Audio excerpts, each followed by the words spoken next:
ये सार किसी भेजे കെ രാജൻകുമാർ ബാലഗോപാൽ അടക്കമുള്ള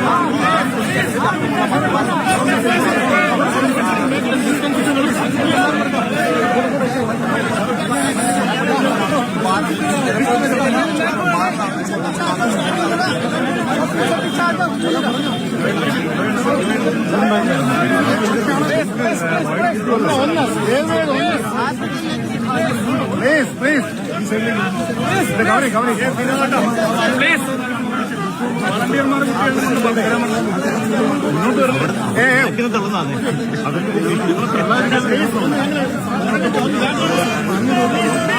ബാക്കിലുള്ള എന്ത് ചെയ്യാൻ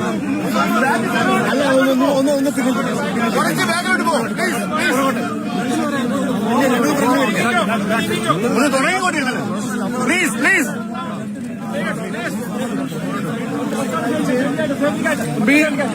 കുറച്ചും കൂടി ഡിസ്റ്റൻസ് കീപ്പ് ചെയ്യും.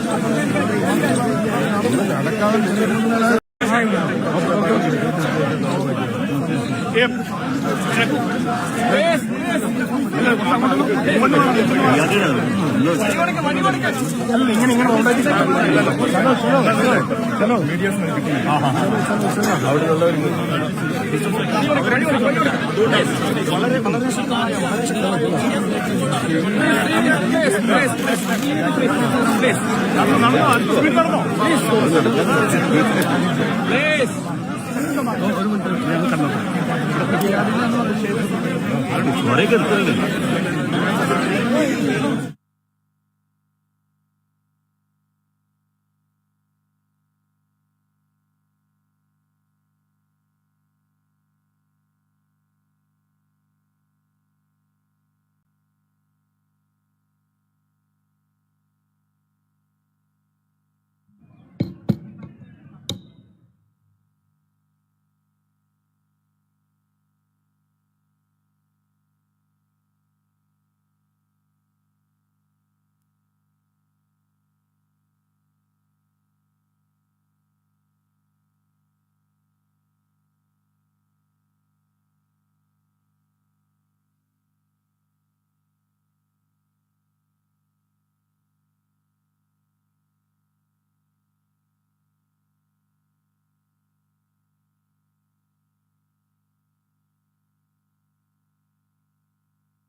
सजी हेलो थोड़ा साइड है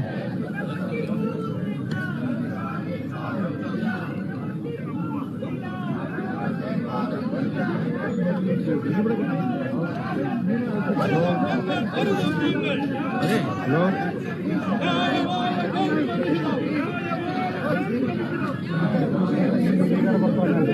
हाँ ओके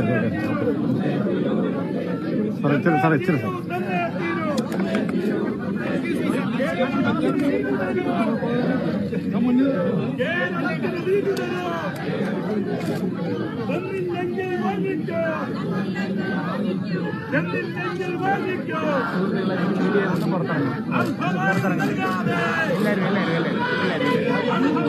ഒന്ന് പുറത്തിറങ്ങണേ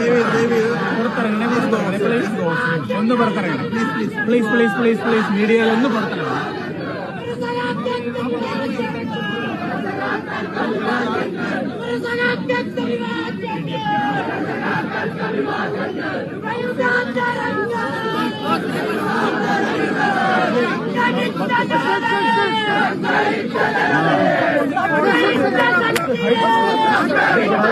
बैठो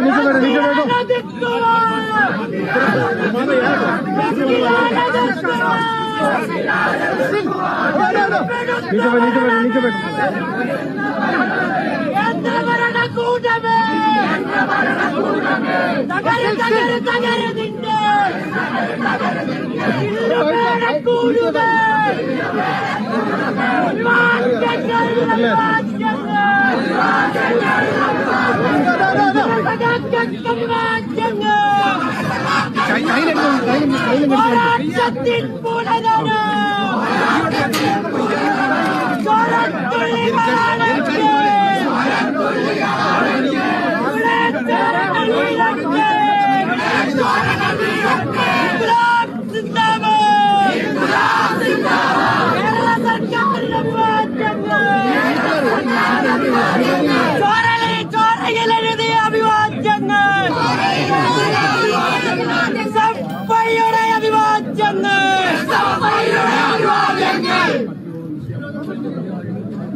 പ്രിയപ്പെട്ട സുഹൃത്തുക്കളെ, കേരളത്തിന്റെ സമരം ഇവിടെ ആരംഭിക്കാൻ പോവുകയാണ്. ദയവ് ചെയ്ത്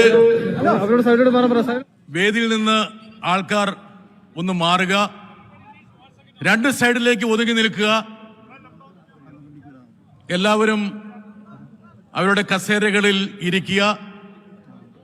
കേരളത്തിന്റെ സമരം ഇവിടെ ആരംഭിക്കാൻ പോകുകയാണ്. ദയവ് ചെയ്ത് എല്ലാവരും തടസ്സം സൃഷ്ടിക്കുന്ന ഒരു സൈഡിലേക്ക് മാറുക. പ്ലീസ്, ദയവ് ചെയ്ത് എല്ലാവരും സൈഡിലേക്ക് മാറുക. എല്ലാവരും സൈഡിലേക്ക് മാറുക. Please please please please photo ഒക്കെ പിന്നീട് എടുക്കാം. പ്ലീസ് മാറുക.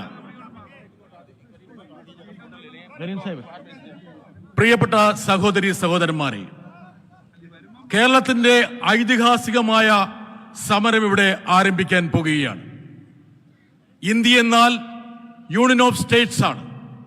നമ്മൾ വിളിച്ച മുദ്രാവാക്യം പോലെ ആരും ആരുടെ കീഴെയുമല്ല, ആരുടെ താഴെയുമല്ല. ഈ വാക്കുകൾ യഥാർത്ഥത്തിൽ ഭരണഘടനാ ശില്പിയായ ഡോക്ടർ BR അംബേദ്കറുടെയാണ്. ആ ആപ്തവാക്യത്തിന് അടിവരയിടാൻ വേണ്ടിയാണ് ബഹുമാനപ്പെട്ട മുഖ്യമന്ത്രിയും മന്ത്രിമാരും ജനപ്രതിനിധികളും ഇന്ന് തലസ്ഥാന നഗരിയിൽ ഈ ശൈത്യകാലത്ത് ഒരു സമരത്തിന് തുടക്കം കുറിച്ചിരിക്കുന്നത്. ഇന്ത്യയുടെ സമര ചരിത്രത്തിലെ ഏറ്റവും തിളങ്ങുന്ന ഒരേടായിട്ട് ഈ സമരം മാറുമെന്ന കാര്യത്തിൽ ഞങ്ങൾക്ക് തർക്കമില്ല. ഈ സമരത്തെ അഭിവാദ്യം ചെയ്യാൻ നിരവധി പ്രമുഖ വ്യക്തികൾ എത്തിയിട്ടുണ്ട്. ഈ ചടങ്ങ് ഔപചാരികമായി ആരംഭിക്കുന്നതിന്റെ ഭാഗമായി CPM-ന്റെ രാജ്യസഭാ കക്ഷി നേതാവ്, CPM കേന്ദ്ര കമ്മിറ്റി അംഗം ശ്രീ എളമരം കരീമിനെ സ്വാഗതം ആശംസിക്കാൻ വേണ്ടി ഞാൻ ക്ഷണിക്കുന്നു.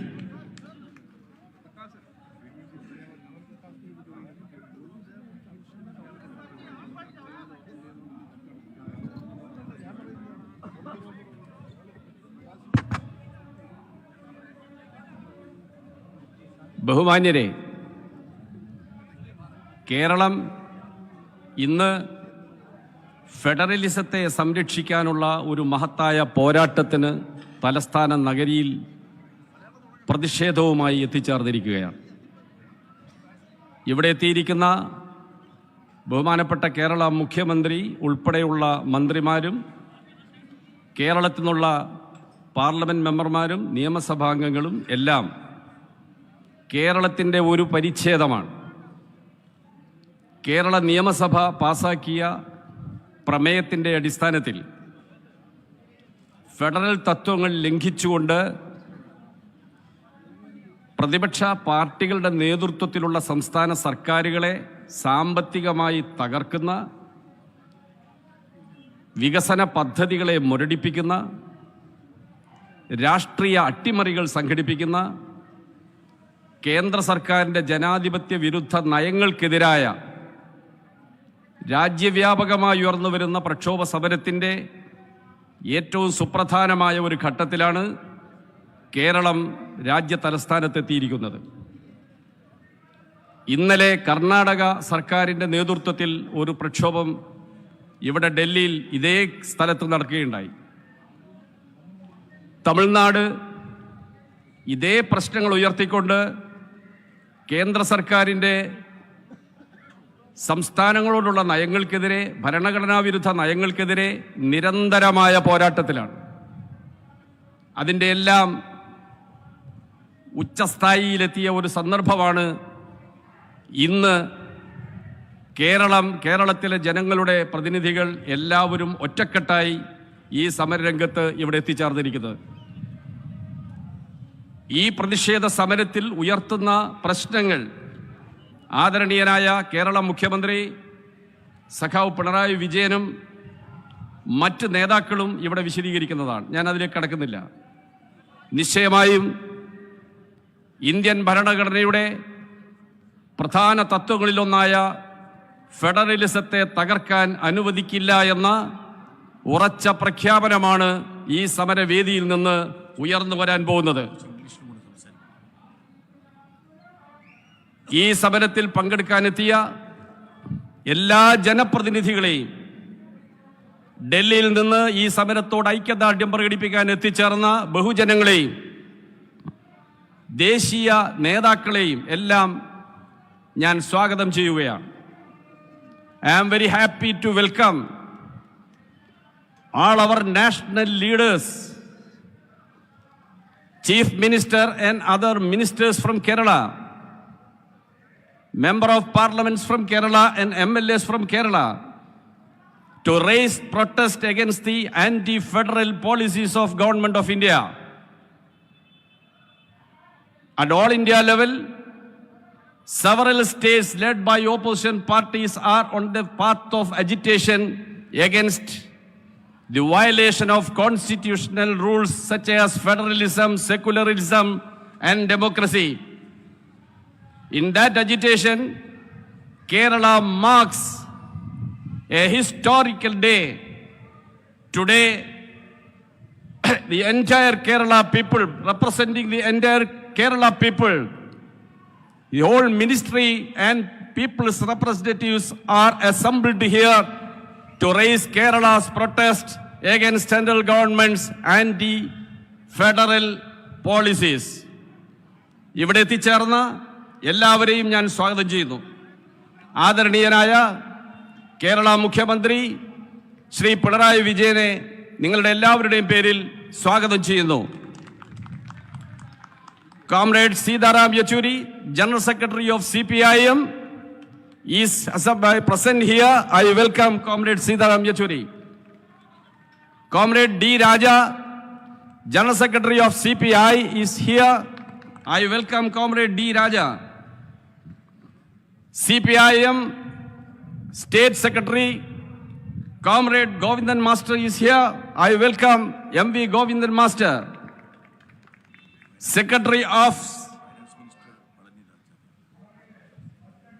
our guest from Tamil Nadu, IT Minister of Tamil Nadu Cabinet, Sri Palani Thiagarajan, is here. He came in the morning and met Chief Minister and discussed and expressed his solidarity with Kerala. Now he is here to address you. I welcome Sri Palani Thiagarajan, IT Minister of Tamil Nadu. I welcome Sri Binoy Vishwam, Secretary of CPI Kerala State Committee. I welcome Jose K. Mani, Chairman of Kerala Congress, he is here. I welcome LDF Convener, Kerala State Convener, Comrade E.P. Jayarajan. Comrade Prakash Karat, Brinda Karat, M.A. Baby, A. Vijay Raghavan, and several other leaders are present here to express their solidarity with this historic agitation. I welcome you all, particularly the media persons and the peoples from the Delhi city who are come here to express their solidarity to the protest of Kerala people. All of you, once more, I welcome.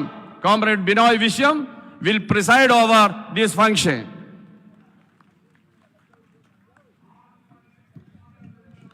പ്രിയപ്പെട്ട സഹോദരിമാരെ, സഹോദരന്മാരെ, പ്രിയമുള്ള സഖാക്കളെ, പ്രിയപ്പെട്ട നേതാക്കന്മാരെ, ഈ ദിവസം തീർച്ചയായും ചരിത്രത്തിൽ സ്ഥാനം പിടിക്കും. ഈ തണുത്ത രാവിലെ ദേശീയ ഐക്യത്തിൻ്റെയും ഫെഡറൽ പ്രമാണങ്ങളുടെയും ഉദാത്തമായ മൂല്യങ്ങൾ ഉയർത്തിപ്പിടിക്കാൻ വേണ്ടിയാണ്, ആ സമര ചൂട് പകരാൻ വേണ്ടിയാണ് നമ്മളെല്ലാം ഇവിടെ ഒത്തുകൂടിയിരിക്കുന്നത്. ഈ സമരം എല്ലാ പ്രകാരത്തിലും പ്രത്യേകതയാർന്ന ഒന്നാണ്. കേരളത്തിലെ മുഖ്യമന്ത്രി പ്രിയപ്പെട്ട സഹോദരൻ പിണറായി വിജയൻ, എല്ലാ മന്ത്രിമാർ, കേരളത്തിലെ MLA മാർ, MP മാർ എല്ലാവരും ഒറ്റക്കെട്ടായി ഇങ്ങോട്ട് വന്നിരിക്കുന്നു. ഈ സമരം കേരളത്തിൻ്റെ മാത്രം സമരമല്ല. ഈ സമരം ഇന്ത്യയുടെ ഐക്യം കാക്കാൻ വേണ്ടിയാണ്. ഈ സമരം ഭരണഘടനാ പ്രമാണങ്ങൾ ഉയർത്തിപ്പിടിക്കാൻ വേണ്ടിയാണ്. ഈ സമരങ്ങൾ ദേശീയ ഐക്യത്തിൻ്റെ ലക്ഷ്യങ്ങൾ സംരക്ഷിക്കാൻ വേണ്ടിയാണ്. ആ അർത്ഥത്തിൽ രാജ്യമാകെ തന്നെ ഈ സമരത്തെ പിന്തുണയ്ക്കുമെന്ന് നമുക്കുറപ്പുണ്ട്. കേരളം ഇന്ത്യയുടെ ഭാഗമാണ്. ആ കേരളത്തെ നിരന്തരമായി കേന്ദ്രത്തിലെ BJP ഗവൺമെൻറ് അവഗണിക്കുകയാണ്. BJP ഗവൺമെൻറ്റിന് ദേശീയ മൂല്യങ്ങൾ അറിയില്ല. മോദി ഗവൺമെൻറ്റിന് ഫെഡറൽ പ്രമാണങ്ങളെ ഭയമാണ്. പരിപൂർണമായും അധികാരമെല്ലാം കേന്ദ്രീകരിച്ചുകൊണ്ട് സമത്വാധികാരവും കൈക്കലാക്കാൻ വേണ്ടിയുള്ള നീക്കവുമായി പോകുന്ന ഗവൺമെൻറ്റിന്, RSSൻ്റെ രാഷ്ട്രീയമായ ഇടുങ്ങിയ വശങ്ങൾ മാത്രം കാണാൻ കഴിയുന്ന ഗവൺമെൻറ്റിന് ഈ നാടിൻ്റെ തെക്കേ കോണിലുള്ള കേരളത്തെ കാണാനും കേൾക്കാനും കാതില്ലെങ്കിൽ കണ്ണില്ലെങ്കിൽ അവരെ കേൾപ്പിക്കുവാനും കാണിക്കുവാനും വേണ്ടിയാണ് ഈ പോരാട്ടമെന്ന് നാം പ്രഖ്യാപിക്കുന്നു. ഈ പോരാട്ടം അവർ കാണും, അവർ കേൾക്കും എന്ന് നമുക്ക് ഉറപ്പിക്കാം. കാരണം രാജ്യം ഇതിൻ്റെ പുറകെ ഉണ്ടെന്ന് നാം കണ്ടു കഴിഞ്ഞു. എല്ലാ തരത്തിലും കേരളത്തോട് അവഗണനയാണ്. ഞാൻ വിശദാംശങ്ങളിലേക്ക് പോകുന്നില്ല. ദേശീയ വിഹിതം പങ്കുവയ്ക്കുമ്പോൾ അവർ കേരളത്തെ കാണുന്നില്ല. GST വിഷയത്തിൽ അവർ കേരളത്തെ അവഗണിച്ചിരിക്കുന്നു. എന്ന് വേണ്ട, പൊതു കമ്പോളത്തിൽ നിന്ന് ധാന്യം ശേഖരിക്കാൻ വേണ്ടി പോലും അനുവദിക്കാതെ കേരളത്തെ പട്ടിണിക്കിട്ട് ശ്വാസം മുട്ടിക്കാൻ വേണ്ടിയാണ് ഗവൺമെന്റിന്റെ പുറപ്പാട്.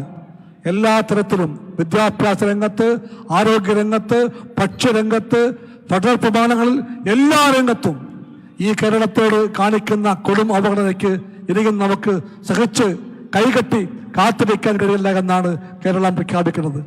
ഈ പ്രഖ്യാപനം ഒരു പാർട്ടിയുടേതല്ല. ഈ പ്രഖ്യാപനം ഒരു നാടിൻ്റേതാണ്. ഈ പ്രഖ്യാപനം കേരളത്തിന് മാത്രവുമല്ല. അതുകൊണ്ട് പറയുകയാണ്, തെക്കേ കോണിലാണ് കേരളം. ഭൂമിസ്ഥിതിയിൽ കേരളം ചെറുതായിരിക്കാം.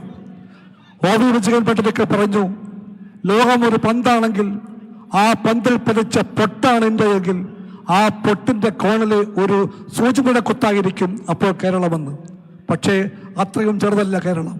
കേരളത്തിന്റെ ശബ്ദം ലോകം കേൾക്കുന്നുണ്ട്, ഇന്ത്യ കാണുന്നുണ്ട്. ഈ കൊച്ചു കേരളത്തിന്റെ വികാരങ്ങളെയും വിചാരങ്ങളെയും ആഹ്വാനങ്ങളെയും എന്നും കേരളം മാനിച്ചിട്ടുണ്ട്. കേരളം ഇന്ത്യക്ക് വഴി കാണിച്ച സംസ്ഥാനമാണ്. ഈ സംസ്ഥാനമാണ് ഭൂമന്ത്രങ്ങളെ ആദ്യമായി മാറ്റിക്കുറിച്ചത്. ഈ സംസ്ഥാനമാണ് ജന്മത്വ മന്ത്രങ്ങളെ തീർത്തിക്കുറിച്ചത്. ഈ ഗവൺമെന്റാണ് എല്ലാവർക്കും വിദ്യാഭ്യാസം, എല്ലാവർക്കും ആരോഗ്യം ഉറപ്പാക്കിയത്. ആ ഗവൺമെന്റിന്, ഈ ഗവൺമെന്റിന് അതുകൊണ്ട് എല്ലാം പറയാൻ കഴിയും. ആ പാതയിലൂടെയാണ് LDF മുന്നോട്ട് പോയത്. പുത്തൻ കേരളത്തിന്റെ സൃഷ്ടിയിലൂടെ, പുത്തൻ കേരളത്തിന്റെ ഒഴുകിലൂടെ ഇന്ത്യക്ക് മുമ്പോട്ട് പോകാൻ വേണ്ടിയുള്ള ശ്രമത്തിലാണ് നാം നിൽക്കുന്നതെന്ന് നമുക്കറിയാം. ആ ഒരു തിരിച്ചറിവിലാണ് എല്ലാ മന്ത്രിമാരും, എല്ലാ MLA മാരും, എല്ലാ MP മാരും ഇവിടെ എത്തിയത്. നമുക്കെല്ലാവർക്കും ആവേശപൂർവ്വം പറയുവാൻ കഴിയും. സഖാക്കളെ, സുഹൃത്തുക്കളെ, ഇതിനകത്ത് എല്ലാവരും വരണമെന്ന് നമ്മൾ ആഗ്രഹിച്ചിരുന്നു. പക്ഷെ നിർഭാഗ്യവശാൽ കേരളത്തിലെ കോൺഗ്രസ് നേതാക്കന്മാർക്ക് അത് മനസ്സിലാക്കാനായിട്ടില്ല. അവർക്ക് മാത്രം ബോധ്യമാകാനിടത്താൽ അകന്നു പോകാൻ ശ്രമിക്കുകയാണ്. ഇന്നലെ നമ്മൾ കണ്ടു, കർണാടകത്തിലെ ഗവൺമെന്റ് ഇവിടെ വന്നു. ആ ഗവൺമെന്റ് സമരമിച്ചു നിൽക്കുന്നു. ആ കർണാടകത്തിന്റെ ആ മാർഗം കേരളത്തിലെ കോൺഗ്രസുകാർക്ക് ബോധ്യപ്പെടാൻ കഴിയട്ടെ എന്ന് എനിക്ക് പറയാനുള്ളൂ. If spring has come, can spring be? If winter has come, can spring be far away? എന്ന് പറയുമ്പോഴാണ് വിഷയം. കർണാടകത്തിന് ബോധ്യപ്പെട്ടുവെങ്കിൽ നാളെ കേരളത്തിലെ കോൺഗ്രസുകാർക്ക് ബോധ്യപ്പെടുമെന്ന് നമുക്ക് ഉറപ്പിക്കാം. സഖാക്കളെ, സുഹൃത്തുക്കളെ, ഞാൻ ദുഃഖമായിട്ട് ഒന്നും പറയാൻ ആഗ്രഹിക്കുന്നില്ല. ഇപ്പോൾ നമ്മുടെ നാടിന്റെ എല്ലാ വികാരങ്ങളെയും, എല്ലാ ഐക്യത്തെയും, എല്ലാ പാരമ്പര്യങ്ങളെയും, എല്ലാ പോരാട്ട വിധത്തെയും ഉയർത്തിപ്പിടിക്കുന്ന സമരത്തിലേക്ക് എത്തിച്ച എല്ലാവരെയും ഞാൻ എല്ലാവർക്കും വേണ്ടിയും അഭിവാദനം ചെയ്യുന്നു. എന്റെ വാക്കുകൾ ചുരുക്കുന്നു. സഖാക്കളെ, മുന്നോട്ട്. We are glad to invite Dr. Farooq Abdullah, who has come to express solidarity with this agitation. ये बड़ा आंदोलन यहाँ हम शुरू हो रहे, सिर्फ केरला अकेला नहीं है, ये इंडिया का डिफरेंट लीडर्स, डिफरेंट स्टेट्स हमारा साथ है. अभी भी मैसेज सीएम साहब को मिला है मिजोरम सीएम के तरफ से. ये एजिटेशन को सॉलिडारिटी डिक्लेयर करके उन्होंने मैसेज भेजा है. I warmly welcome Dr. Farooq Abdullah to this great agitation. अभी ये प्रोग्राम का कार्यक्रम का इनाग्रेशन है. केरल का मुख्यमंत्री, respected chief minister will inaugurate this great agitation which is going to create history in this country. And this path-breaking agitation will have tremendous impact in center-state relations. ये लड़ाई हम शुरू हो रहे. I warmly welcome the Chief Minister of Kerala, one of the fairest fighters of this country for the federal character of this nation.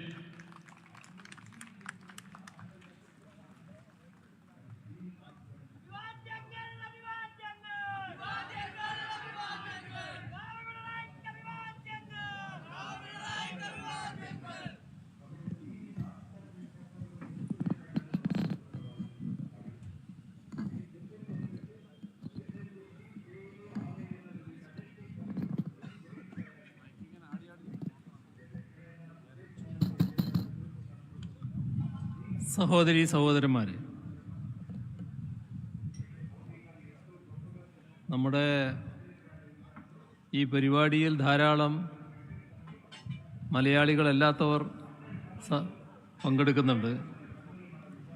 അവർക്ക് മലയാളത്തിൽ സംസാരിക്കുമ്പോൾ മനസ്സിലാക്കാൻ വിഷമമാകും. അതുകൊണ്ട് ആദ്യ ഭാഗം, കുറച്ച് ഭാഗം ഞാൻ ഇംഗ്ലീഷിൽ പറയാമെന്നാണ് ഉദ്ദേശിക്കുന്നത്. ഇവിടെ നമ്മുടെ ഈ സമരത്തെ അഭിവാദ്യം ചെയ്യാൻ ദേശീയ നേതാക്കൾ വേദിയിലുണ്ട്. ഇനിയും ഒട്ടേറെ പേർ എത്തിച്ചേരാനുമുണ്ട്. അവർ പറയുന്നത് കേൾക്കലും വളരെ പ്രധാനമാണ്. അതുകൊണ്ട് വളരെ കൂടുതൽ കാര്യങ്ങളിലേക്ക് കടന്നു പോകുന്നതിൽ അനൗചിത്യമുണ്ട്. എങ്കിലും കേരളം എന്തുകൊണ്ട് ഇത്തരമൊരു സമരത്തിലേക്ക് വരേണ്ടി വന്നു എന്നത് പറയാതിരിക്കുന്നതും അനൗചിത്യമാകും. അപ്പോൾ ഈ രണ്ട് അനൗചിത്യത്തിൻ്റെ നടുക്കാണ് ഞാൻ നിൽക്കുന്നത്. അതുകൊണ്ട് അഥവാ ദീർഘിച്ചു പോകുന്നുണ്ടെങ്കിൽ ക്ഷമിക്കണമെന്നാണ് എനിക്ക് ആദ്യമേ തന്നെ പറയാനുള്ളത്. Dear friends and comrades, greetings to you all.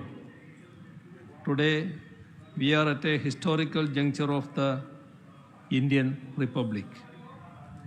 A democracy that was envisaged as a union of states is slowly and steadily being crippled into an undemocratic union over states. We are seeing its manifestations around the country, especially in opposition-ruled states. We have all come together to register our strong protest against this and to preserve the federal structure of India. Today, we are marking the beginning of a renewed fight that would herald a dawn of ensuring equitable treatment of the states. This fight would also strive to maintain a balance in the center-state relations. Thus, the 8th of February 2024 is going to be a red-letter day in the history of the Republic of India. At the outset, let me extend a warm welcome and convey greetings to all those who have gathered here representing various state governments and opposition political parties. The fight to ensure that India remains a sovereign secular democratic republic with federalism as its hallmark will be a long drawn one. Let this be an opportunity for all of us to reaffirm our commitment to this struggle. Over the years, the Union has been making laws that encroach upon the state's powers and duties in several sectors, even on law and order, which is absolutely in the state's list in the Constitution. Laws have been made by the Union in agriculture, education, power, and cooperation, and so on, crippling the state's rights. Even a ministry for cooperation has been formed. Multinational agreements are being entered into on issues that affect the states without seeking the state's opinion, let alone getting their consent. These are all telling examples of how the rights of states are being trampled upon and how India is being changed into an undemocratic union over states. However, the body blow to India's federal structure is coming from the union eating into the state's financial resources. It is being alleged that the same people who wax eloquent about cooperative federalism have tried to undercut the resources to be allocated to the states by the Finance Commission. On top of that, we are seeing the union's allocation for their own schemes coming down year after year, while the states are being forced to chip in more and more. As it is, the states are having to shoulder the major burden of expenses in the country. According to RBI reports, the states are having to cover a substantial 65% of the country's total expenses, with the union's contribution being only 35%. But when it comes to revenue sharing, it goes in the reverse direction. The union government pockets about 65% and the states are left with only 35%. States have to meet 65% of the expenses with only 35% of the revenue. Even in the interim budget that was presented a few days back, the states are being further squeezed as the loans given for capital expenditures have been reduced. Despite the union having a lower share than the states in many central schemes, they are keen to brand them. They even go to the extent of saying that funds will not be issued if there is no branding. Branding is essentially labeling. By doing so, the self-worth of the beneficiaries of such schemes is being questioned. No responsible government that sees development and welfare as people's genuine rights can name and shame their own citizens. Let us take the examples of Kerala's Life Mission. So far, 3,74,508 houses have been built under it. A total of rupees 17,104 crores and 87 lakhs has been spent for it. The union share in it is merely rupees 2,081 crore 69 lakhs only, a paltry 12.17%. 87.83% of it has been borne by the government of Kerala and LSGDs in Kerala. Even in this project, they are adamant that they should be named. If not, they say that they will withhold even their minuscule share, just because the union demands that their name board should be kept. Let us not be under any illusion that this project is their benevolence. Just imagine the pitiable scene of a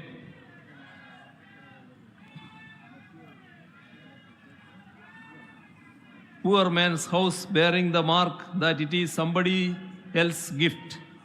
To put such a mark amounts to an insult on the self-esteem of the concerned family and would result in a shameful stigma that they will have to suffer even after generations. We would like to make it very clear that the state of Kerala will in no way allow it to happen. We see a rapid rise in the union's revenue earned through cess and surcharge. They need not be shared with the states as they do not come under the divisible pool.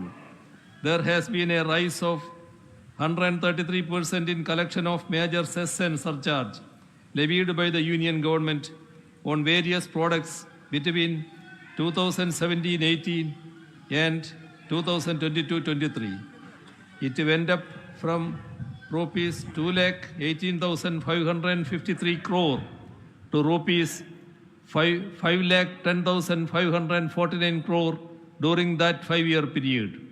Despite amassing all this revenue, not a single penny from it is shared with the states. We all know what has happened with the GST compensation.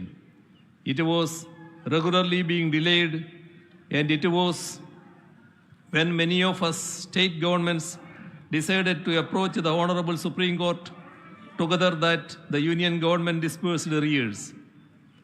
The revenue neutral rate that was predicted when GST was being rolled out is said to be achieved.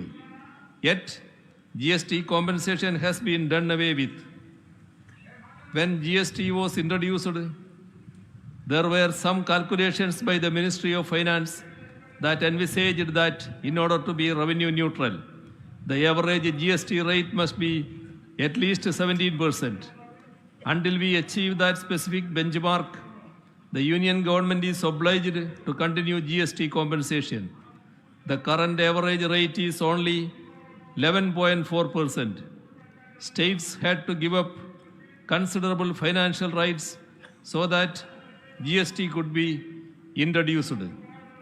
Now we should stand together to ensure that what is rightfully ours is not denied.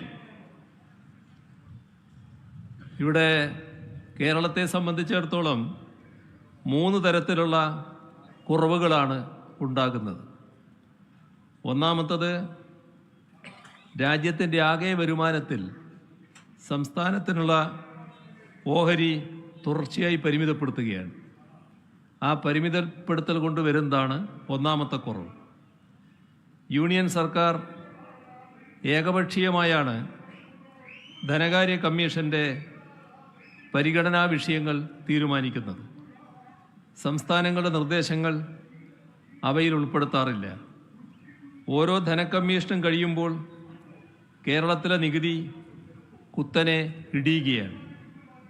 ആരോഗ്യം, വിദ്യാഭ്യാസം ഉൾപ്പെടെ പല മേഖലകളിൽ കേരളം കൈവരിക്കുന്ന വലിയ നേട്ടങ്ങൾ അവ ചൂണ്ടിക്കാണിച്ചുകൊണ്ടാണ് പലപ്പോഴും ഇത്തരം കുറവ് വരുത്തലിനെ ന്യായീകരിക്കുന്നത്.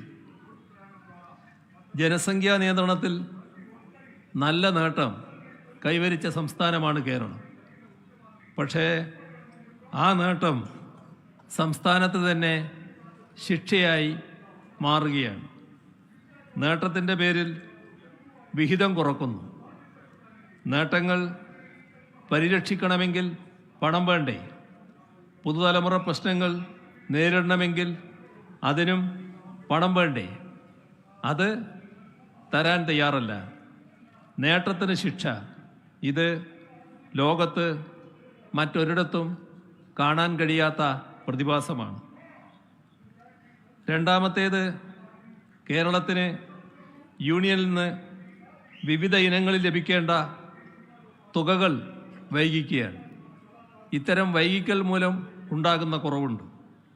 ഇന്നത്തെ നിലക്ക് യൂണിയനിൽ നിന്ന് കേരളത്തിന് ലഭിക്കാനുള്ള തുകകൾ, UGC ശമ്പള പരിഷ്കരണം 750 കോടി രൂപ, തദ്ദേശ സ്ഥാപനങ്ങൾക്കുള്ള വികസന ഗ്രാന്റ് 1921 കോടി രൂപ, നെല്ല് സംഭരണം ഉൾപ്പെടെ ഭക്ഷ്യസുരക്ഷാ പദ്ധതിയുമായി ബന്ധപ്പെട്ടത് 1100 കോടി രൂപ, വിവിധ ദുരിതാശ്വാസങ്ങൾക്കുള്ളത് 139 കോടി രൂപ, സ്റ്റേറ്റ് ഡിസാസ്റ്റർ മിറ്റിഗേഷൻ ഫണ്ട് 69 കോടി രൂപ, capital investment special assistance CAPEX എന്ന ചുരുക്കപ്പേരിൽ അറിയപ്പെടുന്ന 3000 കോടി രൂപ, അങ്ങനെ ആകെ 7490 കോടി രൂപ.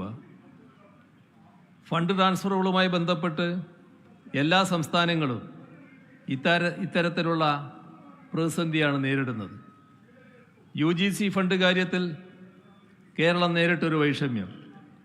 UGC ശമ്പള പരിഷ്കരണം നടപ്പിലാക്കിയതും ശമ്പളം വിതരണം ചെയ്തതും കേന്ദ്ര നിർദ്ദേശമനുസരിച്ചാണ്. എന്നാൽ ആ തുക പോലും നിഷേധിക്കുകയാണ് ചെയ്തത്. യൂട്ടിലൈസേഷൻ സർട്ടിഫിക്കറ്റ് വൈകിയതുകൊണ്ട് ചെലവാക്കിയ തുക തരില്ല എന്ന ന്യായമാണ് കേന്ദ്രം പറയുന്നത്. സർട്ടിഫിക്കറ്റ് വൈകുമ്പോൾ തുക തരുന്നത് വൈകുന്നത് മനസ്സിലാക്കാം. പക്ഷേ ആ കാരണം കൊണ്ട് തുക തന്നെ തരില്ല എന്ന് പറഞ്ഞാലോ?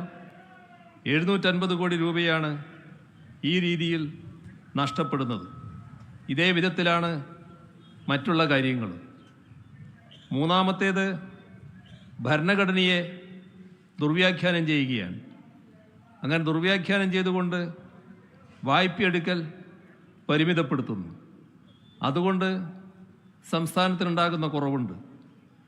കിഫ്ബിയും KSSPL-ഉം രൂപീകരിക്കപ്പെട്ടത് സംസ്ഥാനത്തിൻ്റെ വികസനക്ഷേമ ഇടപെടലുകൾ കാര്യക്ഷമമാക്കാനാണ്. ബജറ്റിന് പുറത്തുള്ളതാണ് ഈ സ്ഥാപനങ്ങൾ എടുക്കുന്ന കടങ്ങൾ. പക്ഷേ അവയെ സംസ്ഥാനത്തിൻ്റെ പൊതുകടത്തിൻ്റെ ഭാഗമായി കണക്കാക്കുകയാണ്. ഇതിനാണെങ്കിൽ മുൻകാല പ്രാബല്യം വരുത്തുകയാണ്. 2016-17 മുതൽ 2023-24 വരെയുള്ള 7 സാമ്പത്തിക വർഷങ്ങളിൽ 1,07,513 കോടി രൂപയുടെ നഷ്ടമാണ് കേരളത്തിന് ഉണ്ടായിട്ടുള്ളത്.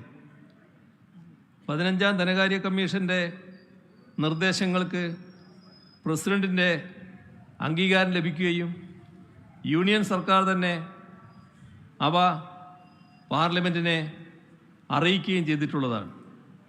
എന്നാൽ ഈ നിർദ്ദേശങ്ങൾക്ക് ഘടകവിരുദ്ധമായാണ് മുൻകാല പ്രാബല്യത്തോടെ കേരളത്തിൻ്റെ വായ്പാ പരിധിയെ പരിമിതപ്പെടുത്തിയിരിക്കുന്നത്. ചുരുക്കത്തിൽ യൂണിയൻ സർക്കാർ പാർലമെൻറ്റ് നൽകിയിട്ടുള്ള ഉറപ്പിനെ തന്നെ ലംഘിക്കുകയാണ്. നമുക്കറിയാം, പല കാര്യങ്ങളിലും നല്ല പ്രകടനം കേരളം കാഴ്ചവെക്കുന്നുണ്ട്. ആ കേരളത്തിനെതിരെ പ്രത്യേക രീതിയിലുള്ള സാമ്പത്തിക ഉപരോധം ഏർപ്പെടുത്തുന്ന നിലയാണ് ബോധപൂർവം കേന്ദ്ര ഗവൺമെൻറ് ഭാഗത്തു നിന്നുണ്ടാകുന്നത്. യൂണിയൻ സർക്കാർ പിന്തുടരുന്ന രാഷ്ട്രീയ സാമ്പത്തിക നയങ്ങൾ അതേ രീതിയിൽ പിന്തുടരാത്ത ഒരു സംസ്ഥാനമാണ് കേരളം. ആ കാരണം വെച്ച് കേരളത്തെ അവഗണിക്കുന്നുവെന്നാണ് ബഹുജനങ്ങൾ കണക്കാക്കുന്നത്.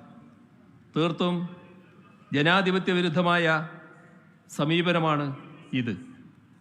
സംസ്ഥാനത്തെ ജനങ്ങൾ തള്ളിക്കളഞ്ഞ, ജനങ്ങളാൽ തിരസ്കരിക്കപ്പെട്ട നയങ്ങൾ സംസ്ഥാനങ്ങൾക്കുമേൽ അടിച്ചേൽപ്പിക്കാനാണ് യൂണിയൻ സർക്കാർ ശ്രമിക്കുന്നത്.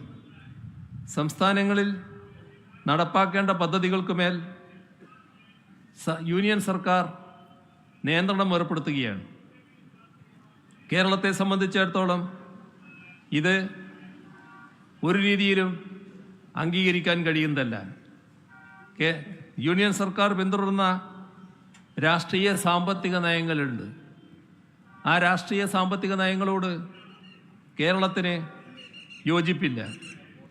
ഞങ്ങൾ വിശ്വസിക്കുന്നതും ജനങ്ങൾ ജനാധിപത്യ വിധിയിലൂടെ അംഗീകരിച്ചതുമായ നയങ്ങൾ നടപ്പാക്കാൻ അനുവദിക്കണം. അല്ലെങ്കിൽ അത് ജനാധിപത്യത്തെ കശാപ്പ് ചെയ്യലാകും. അത് ഭരണഘടനാ ധ്വംസനവുമാകും.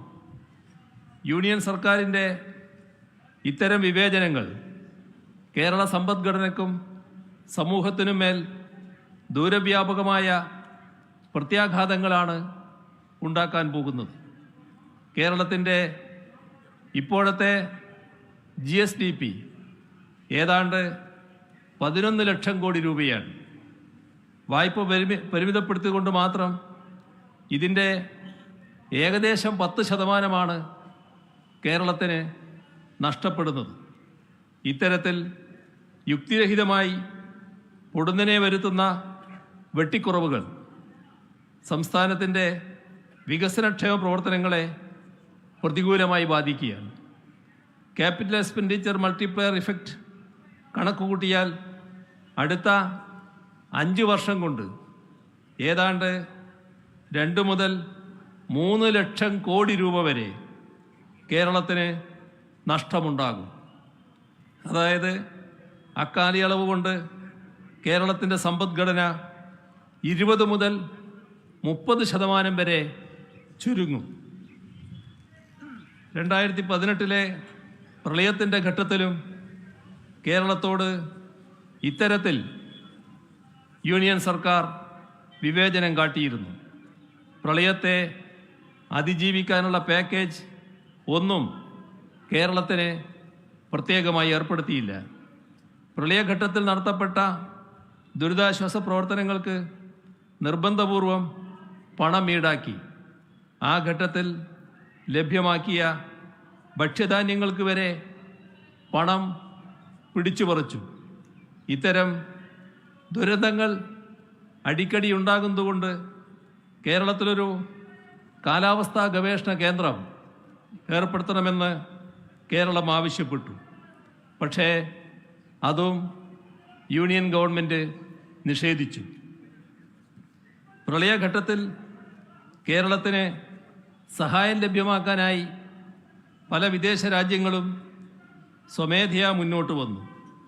പക്ഷേ അവ സ്വീകരിക്കുന്നതിൽ നിന്ന് കേരളത്തെ വിലക്കി. കേരളത്തിലെ സഹോദരങ്ങൾ പ്രവാസികളായി വിവിധ രാജ്യങ്ങളിലുണ്ട്. അവരെ അവിടുന്ന് സംഭാവന നൽകാൻ തയ്യാറാണ്. ഏതെങ്കിലും മന്ത്രിമാരാരെങ്കിലും വന്നാൽ നന്നാകുമെന്ന് പറഞ്ഞതിൻ്റെ ഭാഗമായി അവരെ പോയി കാണുന്നതിന് കേരളത്തിന് തീരുമാനമെടുത്തു. പക്ഷേ കേരളത്തിൻ്റെ മന്ത്രിമാരെ യൂണിയൻ സർക്കാർ വിലക്കുന്ന നിലയാണ് എടുത്തത്. എത്ര മനുഷ്യത്വരഹിതമായ രീതിയിലാണ് കേന്ദ്ര ഗവൺമെൻറ്റിൻ്റെ സമീപനമെന്താണ് ഇത് കാണിക്കുന്നത്. ഇപ്പോൾ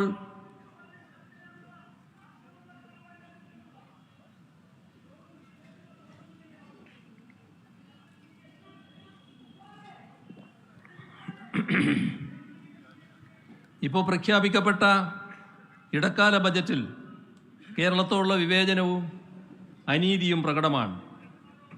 കേരളത്തിൻ്റെ ആവശ്യങ്ങളൊന്നും അംഗീകരിക്കപ്പെട്ടിട്ടില്ല.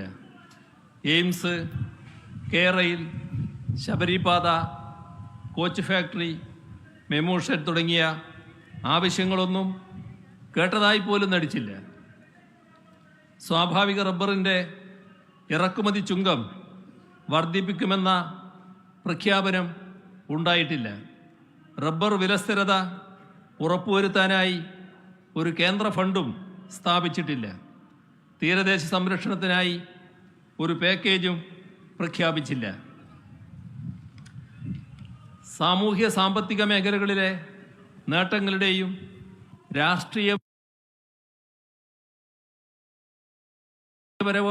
രാഷ്ട്രീയപരവും പ്രത്യയശാസ്ത്രപരവുമായ വ്യത്യാസങ്ങളുടെയും പേരിൽ കേരളത്തെ ശിക്ഷിക്കുകയാണ്. ഇതേ അനുഭവം NDA ഇതര സംസ്ഥാന സർക്കാരുകളെല്ലാം രാജ്യത്ത് നേരിടുകയാണ്. ഇതിനെ അതിജീവിക്കണമെങ്കിൽ നമ്മൾ ഒരുമിച്ച് നിന്നേ മതിയാകും. നമ്മളുടെ ഒരുമയെ അസ്ഥിരപ്പെടുത്താനുള്ള ആസൂത്രിതമായ ശ്രമങ്ങൾ ശക്തിപ്പെടുമ്പോൾ അവയ്ക്കെതിരെ കൂടുതൽ യോജിപ്പോടെ നമ്മൾ പ്രവർത്തിക്കണം.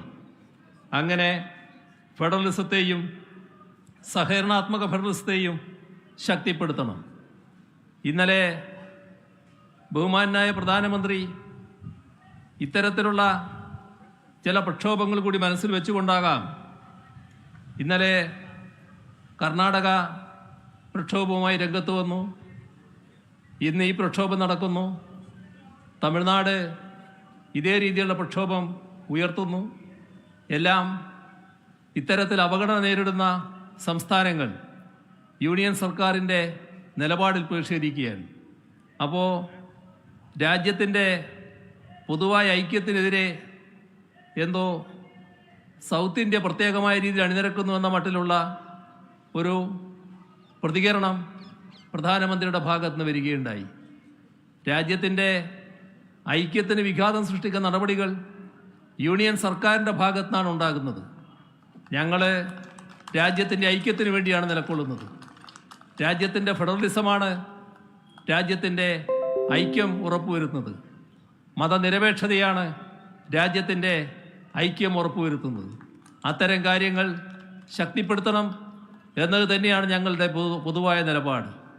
അതിൽ ഏതെങ്കിലും തരത്തിലുള്ള വെള്ളം ചേർക്കലുകൾ നടക്കുമ്പോൾ, അതിന് വ്യതിയാനങ്ങളുണ്ടാകുമ്പോൾ അതിനെതിരെ ഞങ്ങൾ പ്രതികരിക്കുന്നുവെങ്കിൽ അത് രാജ്യത്തിൻ്റെ ഐക്യത്തിനാണ് വഴിവെക്കുക എന്നുള്ളതാണ് ഞങ്ങൾക്ക് ആ കാര്യത്തിൽ പറയാനുള്ളത്.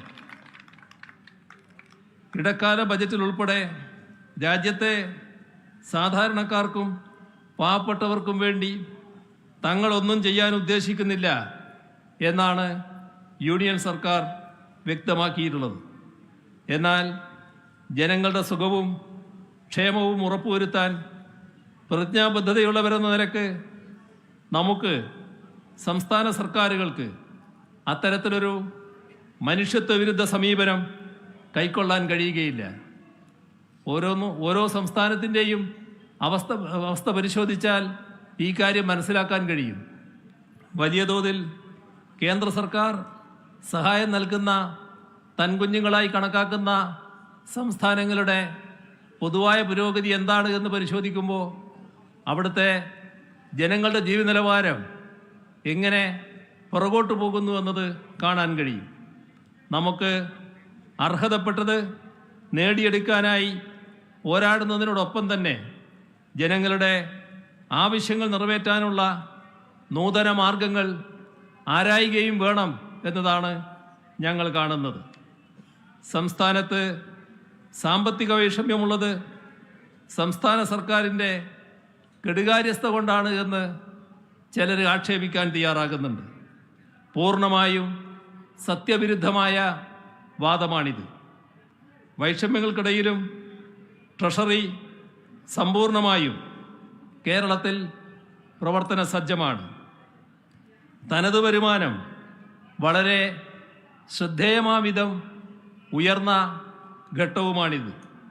സംസ്ഥാനത്തിൻ്റെ മൊത്തം ചെലവെടുത്താൽ 2020-21 1,31,884 കോടി രൂപയായിരുന്നു.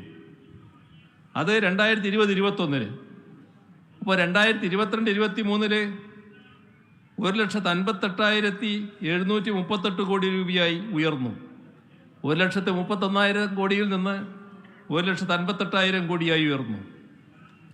ഈ വർഷാവസാനം അത് 1,68,407 കോടി രൂപയായി ഉയരുമെന്നാണ് നാം കാണേണ്ടത്. ഇത് സംസ്ഥാനത്തിൻ്റെ സാമ്പത്തിക സജീവതയാണ് കാണിക്കുന്നത്, കെടുകാര്യസ്ഥയല്ല. തനത് വരുമാനത്തിൽ കാര്യമായ വർധനവുണ്ടാക്കിക്കൊണ്ട് തന്നെയാണ് കൂടുതൽ തുക ചെലവിട്ടത്. ഒറ്റ വർഷം കൊണ്ട് തനത് നികുതി വരുമാനം 2020-21 47,661 കോടി രൂപയായിരുന്നത് 2021-22 58,341 2022-23 71,968 കോടി രൂപയായും സംസ്ഥാനത്തിന് ഉയർത്താനായി. വർഷാവസാനം 78,000 കോടി രൂപയാവും. അതായത് 2020-21 നിന്ന് 47,661 കോടിയിൽ നിന്ന് ഈ വർഷം അവസാനമാകുമ്പോൾ 78,000 കോടി രൂപയിലേക്ക് ഉയർത്താൻ സംസ്ഥാനത്തിന് കഴിയുകയാണ്. ഇത് കേന്ദ്ര ഗവൺമെൻറ്റിൻ്റെ ഭാഗത്തു നിന്നുള്ള എല്ലാ ദ്രോഹ നടപടികളും ഉണ്ടായിട്ടും കേരളത്തിലെ സാമ്പത്തിക നിശ്ചലത ഉണ്ടായില്ല എന്നാണ് വ്യക്തമാകുന്നത്. ഇങ്ങനെ തനത് വരുമാനം ഉയർത്തിയെടുത്തതാണോ സാമ്പത്തിക കെടുകാര്യസ്ഥത?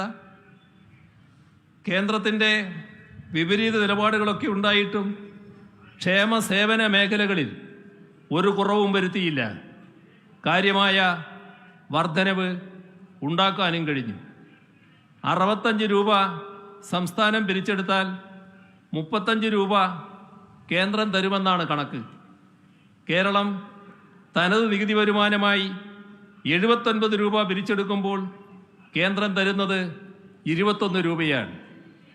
ഇത് മറ്റ് ചില സംസ്ഥാനങ്ങളുടെ കണക്ക് നോക്കണം. ഉത്തർപ്രദേശിന് 100-ൽ 46, ബീഹാറിന് 100-ൽ 70, കേരളത്തിന് 100-ൽ 21. ഇതിനെ വിവേചനമെന്നല്ലാതെ എന്താണ് പറയേണ്ടത്? സംസ്ഥാനങ്ങൾക്കായി വിഭജിക്കുന്ന നികുതിയിലെ കേരളത്തിൻ്റെ വിഹിതം 10ാം ധനകാര്യ കമ്മീഷൻ്റെ കാലത്ത് 3.87% ഇത് 14ാം ധനകാര്യ കമ്മീഷനിൽ 2.5% 15ാം ധനകാര്യ കമ്മീഷനിൽ 1.9% കുറഞ്ഞു. ഇതിൻ്റെ ഫലമായി കേരളത്തിനുണ്ടായ നഷ്ടം 18,000 കോടി രൂപയാണ് എന്നത് കേന്ദ്രത്തിന് അറിയാത്തതല്ല. സംസ്ഥാനത്ത് ലഭിക്കേണ്ട കേന്ദ്ര വിഹിതത്തിൽ 57,400 കോടി രൂപയുടെ വെട്ടിക്കുറവാണ് വരുത്തിയിട്ടുള്ളത്. അതിൻ്റെ വിശദാംശങ്ങൾ പലവട്ടം പറഞ്ഞിട്ടുള്ളതാണ്. GST നഷ്ടപരിഹാരം നിർത്തലാക്കിയതിനെ തുടർന്ന് 12,000 കോടി, റവന്യൂ ഡെഫിസിറ്റ് ഗ്രാന്റ് ഇനത്തിൽ 8,400 കോടി, നേരത്തെ പറഞ്ഞ കിഫ്ബിയുടെ അതേപോലെ പെൻഷൻ കമ്പനിയുടെ വായ്പകൾ പൊതുകടമായി കണക്കാക്കിയതിലൂടെ കടപരിധിയിൽ വെട്ടിക്കുറവ് വരുത്തിയതിൻ്റെ ഭാഗമായി 7,000 കോടി, പബ്ലിക് അക്കൗണ്ടിലുള്ള പണം പൊതുകടത്തിലേക്ക് ഉൾപ്പെടുത്തിയതിലൂടെ 12,000 കോടി. ഇതാണ് കേരളത്തിൻ്റെ നഷ്ടങ്ങളുടെ മറ്റൊരു പട്ടിക. കേന്ദ്രത്തിൻ്റെ സംസ്ഥാന വിരുദ്ധ നടപടികളുടെ തുടർ പരമ്പര ഉണ്ടായത് ഏത് ഘട്ടത്തിലാണ് എന്നതുകൂടി നാം ഇവിടെ ഓർക്കണം. അഭൂതപൂർവമായ നൂറ്റാണ്ടിലെ മഹാപ്രളയം, നിപ്പ, കോവിഡ് തുടങ്ങിയ മഹാമാരികൾ, ഇവയെല്ലാം കൊണ്ട് കേരളം വലിയ തോതിൽ ദുരന്തത്തിലായ ഘട്ടം. വല്ല വിധേനയും അതിൽ നിന്ന് കരകയറി ഒന്ന് പച്ചപിടിക്കാൻ കേരളം തീവ്ര ശ്രമം നടത്തുമ്പോൾ പ്രത്യേക സഹായത്തിലൂടെ സാധാരണ നിലയിൽ കേന്ദ്രം ആ സംസ്ഥാനത്തെ പിന്തുണയ്ക്കുകയാണ് ചെയ്യേണ്ടത്. എന്നാൽ അതേ ഘട്ടത്തിൽ തന്നെയാണ് ഈ ദ്രോഹ നടപടികളുടെ തുടർച്ച സംസ്ഥാനത്ത് നേരെ ഉണ്ടായത്. എത്ര ക്രൂരമാണിത്! ഇത് ചൂണ്ടിക്കാട്ടുമ്പോൾ രാഷ്ട്രീയ പ്രേരിതം എന്ന് പറയുന്നത് മനുഷ്യത്വമില്ലായ്മ കൊണ്ടാണ് എന്ന് മാത്രമേ പറയാനുള്ളൂ. പ്രതിസന്ധികളുടെ ഘട്ടത്തിലും രാജ്യത്തിന് തന്നെ അഭിമാനകരമായ അനവധി നേട്ടങ്ങൾ കേരളത്തിന് സ്വന്തമാക്കാനായിട്ടുണ്ട്.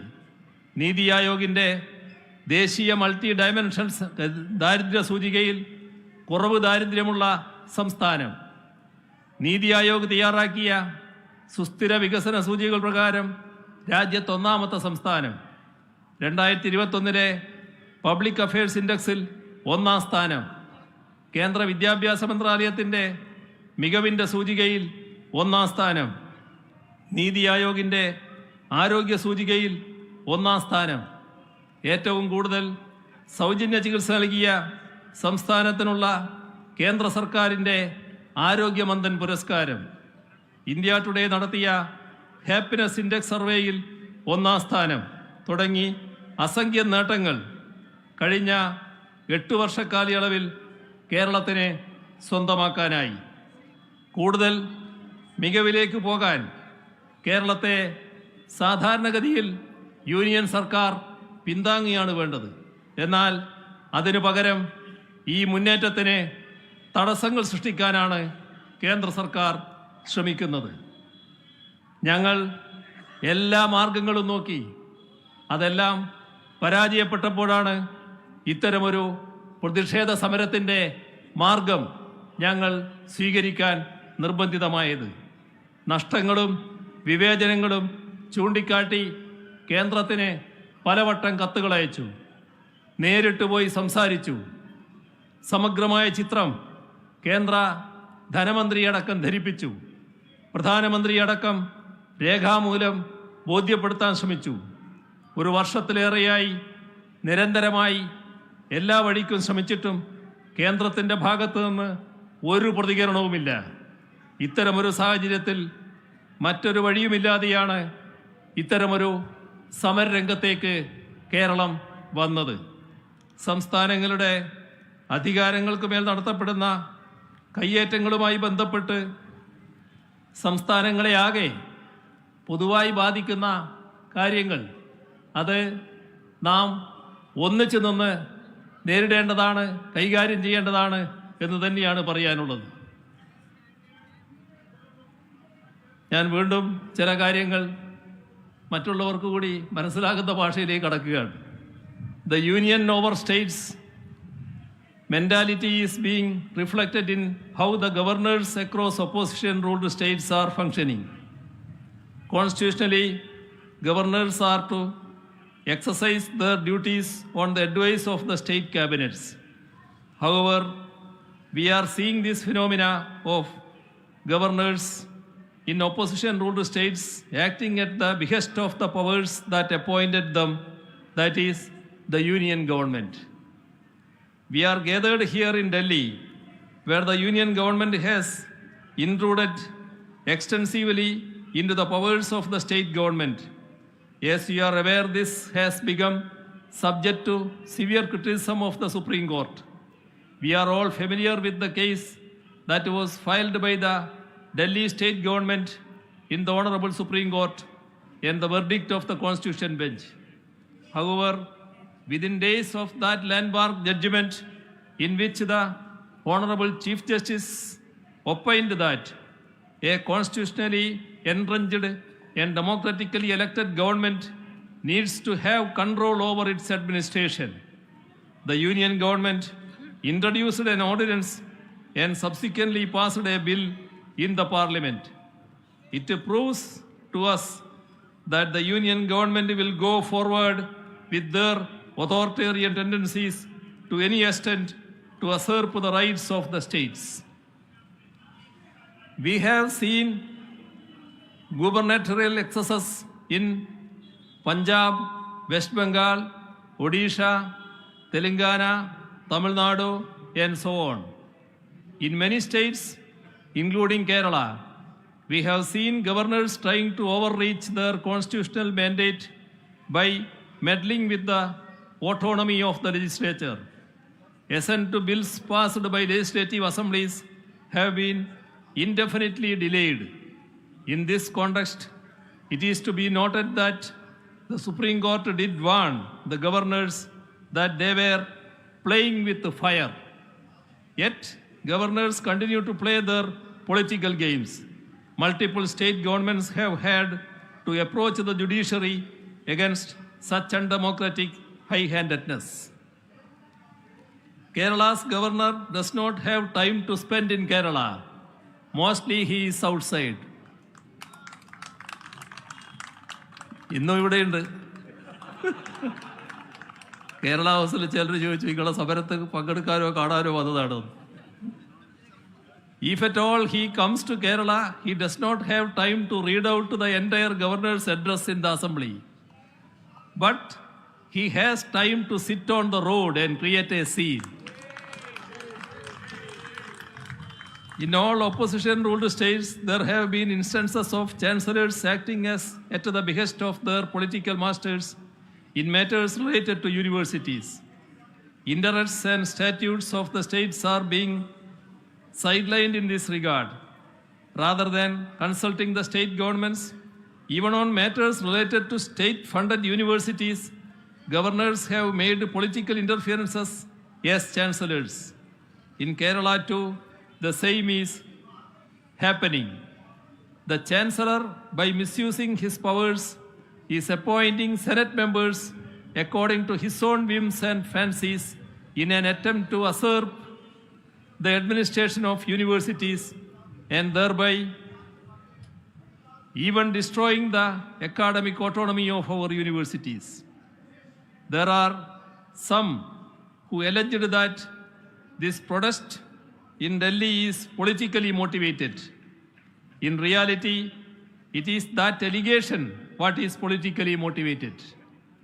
This protest is against the denial of what is rightfully ours. Isn't it a fact that our borrowings have been limited and that our grants have been denied? How is it politically motivated to point it out? It is not just Kerala that is protesting against the political discrimination against states. Karnataka has also come out in protest. They say that they suffered losses to the tune of rupees 1,87,000 crore, a loss that is similar to that of Kerala's. The party that is in power in Karnataka is not the same as the party that is in power in Kerala. Are in state governments run by different political parties having to protest against the same issues? Because it is true that they are facing discrimination. Is this politically motivated? In yesterday's The Hindu newspaper, there is an article written by two independent financial experts. They are not from Kerala. They are from Tamil Nadu. In their article about fiscal federalism, they are proving with the support of authentic data that the union's revenue is spiking while the state's share is plummeting. When they are describing the overall situation of the states in the country, is it politically motivated? When federalism is destroyed, it will cause losses to all the states. On top of that are the politically motivated actions against non-BJP run states. Efforts are on by certain sections to depict the genuine demands of states as an issue of north-south divide. It is totally untrue, unfounded and baseless. Ours is a democratic protest against the undoing of federal structure and the sheer discrimination against the states, irrespective of north-south considerations. However, taking into account the interests of our people and our state, we cannot be quiet. In our attempts to strengthen federalism and cooperative federalism, all these issues need to be addressed in such a way that India flourishes as a union of states instead of nose diving into an autocratic union over states. I hope that today's gathering will go a long way in reaffirming our resolve to strengthen our states and thereby our country. Let us hope that more states and opposition parties will join hands in this democratic struggle. Let me conclude by thanking you all for your presence and by extending greetings to you all once again. Thank you.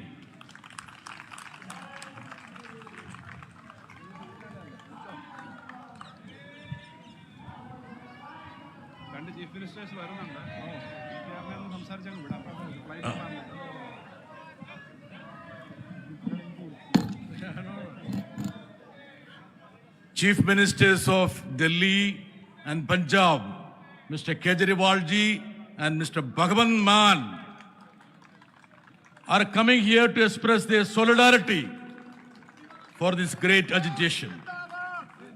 ये आंदोलन के लिए solidarity declare करने के लिए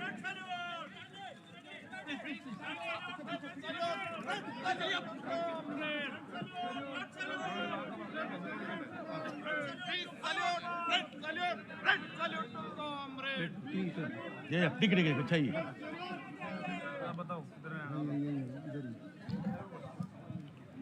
Yes, please sit down, please. Yeah. It's a historical moment for this agitation in Kerala. Two chief ministers, Delhi Chief Minister Mr. Kejriwal and Punjab Chief Minister Mr. Bhagwant Mann, Both of them represent at least 6 crores of people in this country. They have come to declare their solidarity.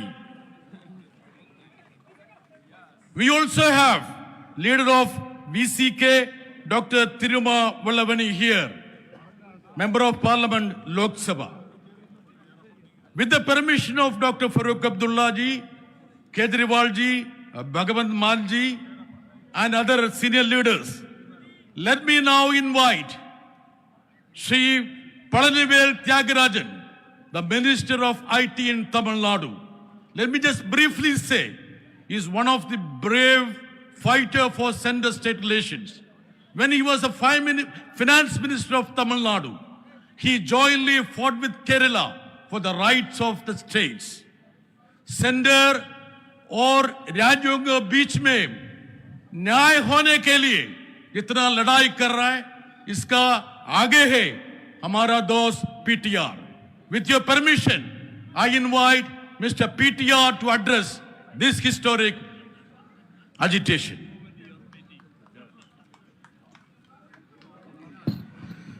Thank you very much for that kind introduction, John Brittus. Paying my respects to the Honorable Chief Ministers of Kerala, of Delhi, of Punjab, to the many ministers, parliamentarians, legislative members of Kerala, of other states, of our colleagues from Tamil Nadu, members of parliament, and all of the people gathered here.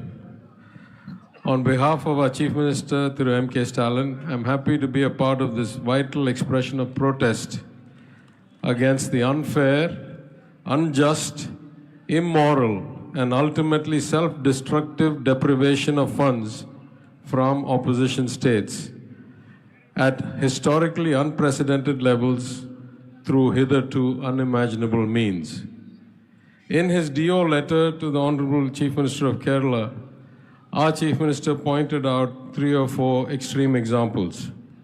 The first is the use of Article 293, subsection B of the Constitution, for the Finance Ministry of the Union Government of India to override the legislative powers of the states who have their own equivalents to the FRBM Acts and are empowered under the Constitution to set their own borrowing limits. However, unelected members of the Finance Ministry of the Union Government override the legislative powers of the state and set borrowing limits using the back door of 293B. Going further, they use unfairly low estimates of the GSDP of our state and therefore set a limit as 3% or 3.5% of a much lower GSDP than those actually realized. Further, they force us to take any debts incurred in the public sector undertakings like the electricity board onto our state financing limit. And finally, he pointed out that schemes like the Chennai Metro, where the Government of India should have infused its share of equity and therefore removed those borrowings from our borrowing limit, they have refused to do so for many years and forced those borrowings onto our balance sheet and therefore affect our overall borrowing capacity. The Chief Minister has already pointed out the many ways in which we are deprived of our share of funding, primarily starting with the excessive use of surcharges and cesses, where the Government of India does not share those revenues with the states and instead, at its own discretion, in its own schemes, decides how those should be distributed. At one time, Tamil Nadu used to get about 70% of its revenues from the union as share of taxes and 30% under central schemes. Right now, we get less than half our revenues from share of taxes and the other half from central schemes. And those schemes are grossly biased against states like Tamil Nadu. Whenever we ask for any support, there is always a response of silence. When we ask for our airports to be declared international airports, they don't do it, and they open airports in BJP states. When we ask for AIIMS or NIPER to be funded as announced in the union budget, they don't do it and leave them as mere announcements. When we ask for relief from historic floods they don't allocate 1 rupee and show no compassion at all. In fact, if you look at the way they fund the schemes, as the Honorable Chief Minister pointed out, when they start at 80-20 union to state. In 2 years, it's 20-80, 20% their money, 80% our money. Yet we are told we have to brand them as union schemes, we have to use the Prime Minister's name, we have to use the Prime Minister's image, otherwise we will not even get that 20% of the funding. With the way that we are going towards direct benefit transfers, it will not be too long before most people will not see the image of Mahatma Gandhi on the rupee notes, and instead will only be required to see the image of the Prime Minister on the identity of the scheme. These kinds of biases have been aggravated and exacerbated by the nature of GST. Many say that it is an example of federalism. I'll say the good news. The Union Finance Minister, whenever she chairs these meetings, is unfailingly courteous and allows everybody to speak. But that's about as far as federalism goes. The Union government gets to decide the agenda, it gets to decide the composition of group of ministers, it gets to nominate the chairman, it gets to have every control over the mechanism, and by design has 30% voting rights in a place where you need to have 75% voting to pass any resolution. It can deny any resolution it likes, and for the states to pass any resolution against this union's interest, you will have to get at least 15 or so states lined up to go against the union. This is not federalism. If we say, so you cut our actual allocations, you cut our funds, let us at least go and borrow them from the market. They reduce our borrowing capacity in every way possible. They cut our GDP from their own CSO's estimate to some artificial level, force us to take some percentage on that, 3.25%, 3.5%, while they, in a shameless sign of hypocrisy, consider it a brilliant outcome if their fiscal deficit is 5 or 5.5 or 6%, but hold us to limits like 3 or 3.25 or 3.5. So they will not give us money, and they will not let us borrow. What are the other channels available for us? We want to get foreign direct investment. What do? They deny us permission to go overseas to seek investment. The Foreign Affairs Ministry routinely rejects applications from state ministers to travel overseas. They retard or delay inbound missions who come to meet us. They divert investments to their preferred states and to GIFT City. They restrict the World Bank or ADB from funding more than one project in one state in a year. And they delay or stall FIPB approval and cabinet approval. In every way possible, they want to constrain our fiscal flexibility and our ability to service our people's needs. And yet, we have to continue this fight. In fact, from my party, I say that I learned the fight for states' rights and federalism from Peraringer Anna, who founded the party, from Talaivar Kalaignar, who ran it for more than 50 years, and from my Chief Minister, through M.K. Stalin. But one of the things we learned from Peraringer Anna is that we must take credit and join with all those whose principles match ours, and we must give them credit as well. In that sense, I pay respects to our local opposition, Ms. Jayalalitha, who also stood strong for federalism and states' rights. And I must mention here that I pay my respects to the one-time champion of federalism, the three-time Chief Minister of Gujarat, Thiru Narendra Modi, who was once the greatest champion of federalism when he was the Chief Minister. People change, seats change, nothing is permanent. We are in a situation where many of us were once not elected, now are elected, someday will not be elected again. But some truths can never be changed. The first truth that can never be changed is no matter how much money you take away from some, or no matter how much money you give to others, you simply cannot create growth unless you do three profound things. You cannot do it without inclusive education for all and ensuring that your workforce can compete in a global market. These things are not happening in the BJP states. You cannot do it without having a vibrant democracy that creates a level playing field with strong institutions and draws investment and encourages people to invest. And you cannot do it without having communal harmony, and makes it easy for business owners, small enterprises, MSC, to feel like it is a stable place ruled by law, and therefore they can take risk to create enterprises. Without that, your oligarchs cannot create sustainable growth for you.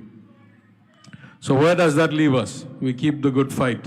And we must remember that there are three magic values that make us invincible and protect us against all the onslaughts against federalism the pro-authoritarians can bring on us.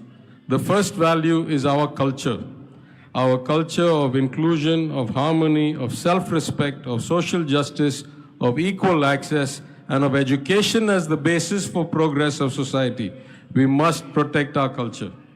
Second, we must remember that compassion is the best quality of the governor. Not strength, not power. For those who are continuously in a fight, they can keep projecting strength and power. For those of us who have come to serve the people, it is compassion that defines us. It is our ability to protect the weakest and to provide for those most in need. And finally, it is competence that is our value.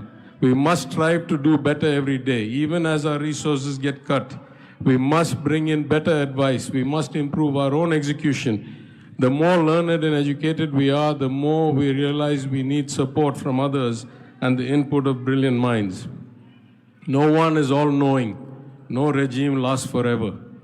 Our job is to stick to our values and hope that someday people start thinking, like me, I am a believer. I believe in God.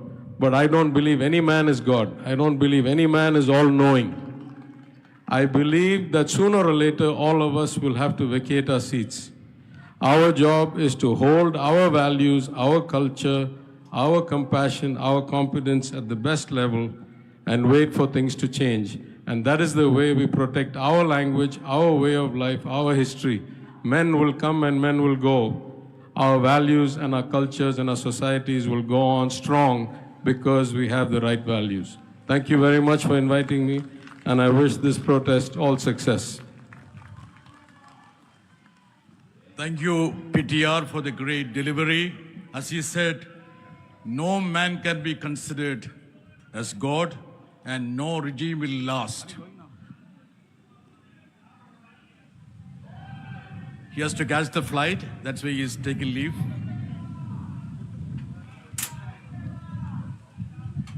Let me cordially welcome Shri Tiruchu Shiva, Shri Abdullah, Shri Nadarajan, and Su Venkatesh, MPs from Tamil Nadu.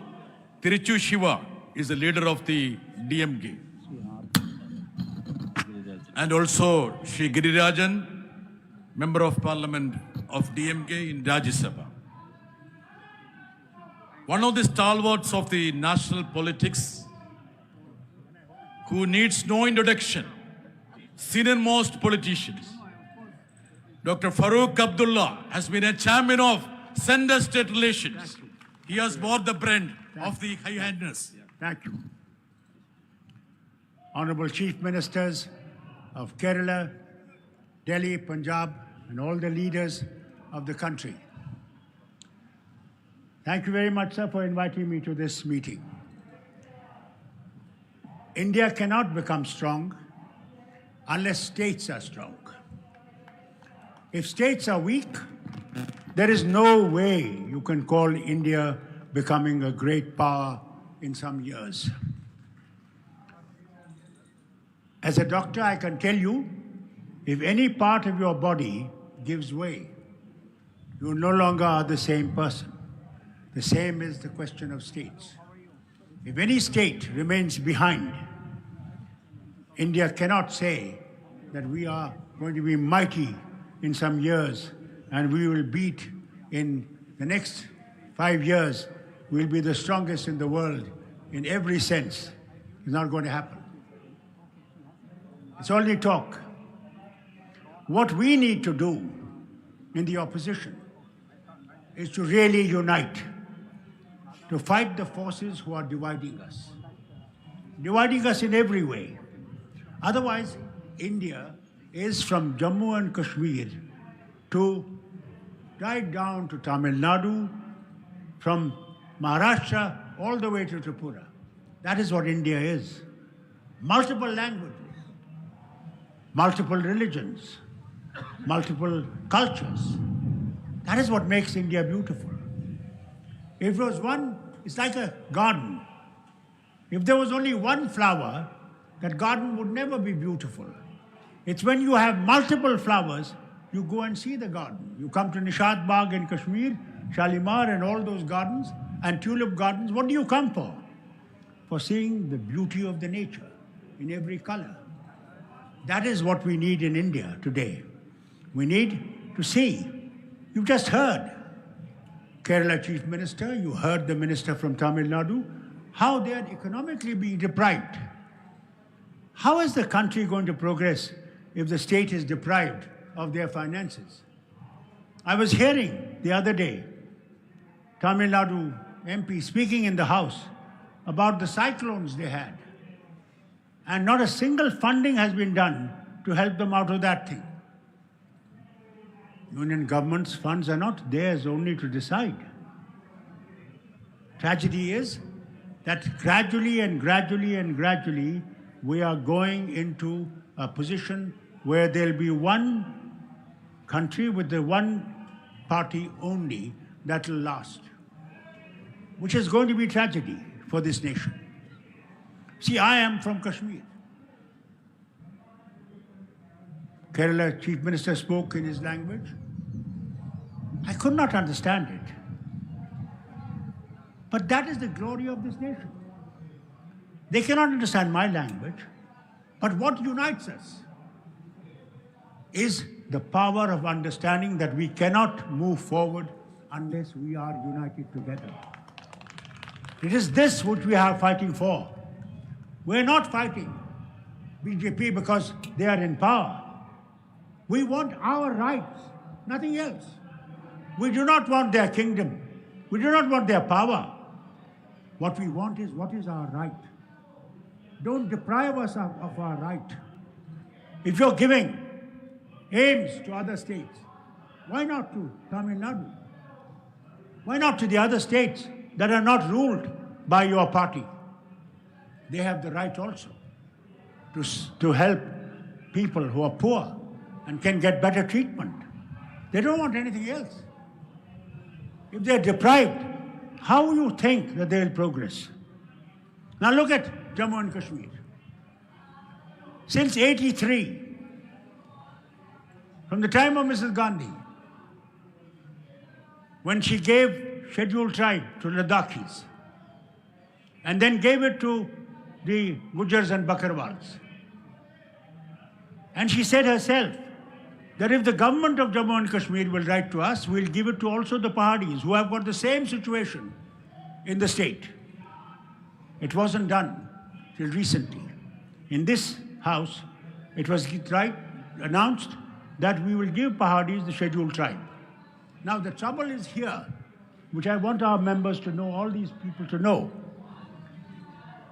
The fear in the Gujars and Bakarwals is that what their quota is, that will be cut. And Pahadis are asking also, no, give us quota, but not cut their quota. So we have got another tragedy coming in our state, the tragedy of dividing people again. How long are you going to divide us on religion, on languages, on these things? How long? How long are we going to be fighting each other? How will you fight the battles if the nation is not strong inside? You cannot beat your enemy unless the nation is strong inside. The people are happy inside. If people are not happy, you cannot fight a battle. You cannot win the war. Therefore, think of that. As the minister very kindly said, nobody lasts forever. No power lasts forever. Power comes and goes. It is what people will remember, is what you did, how good you did and how bad you did. That is what will be remembered. A lot of good things were done. I will not deny that. But then don't take a path where you will bulldoze everything which is good. Every state wants to progress. I am a state which is surrounded by enemies, yet together to fight them. They announced when they removed 370 that 370 was responsible for terrorism. Now 370 went many years ago.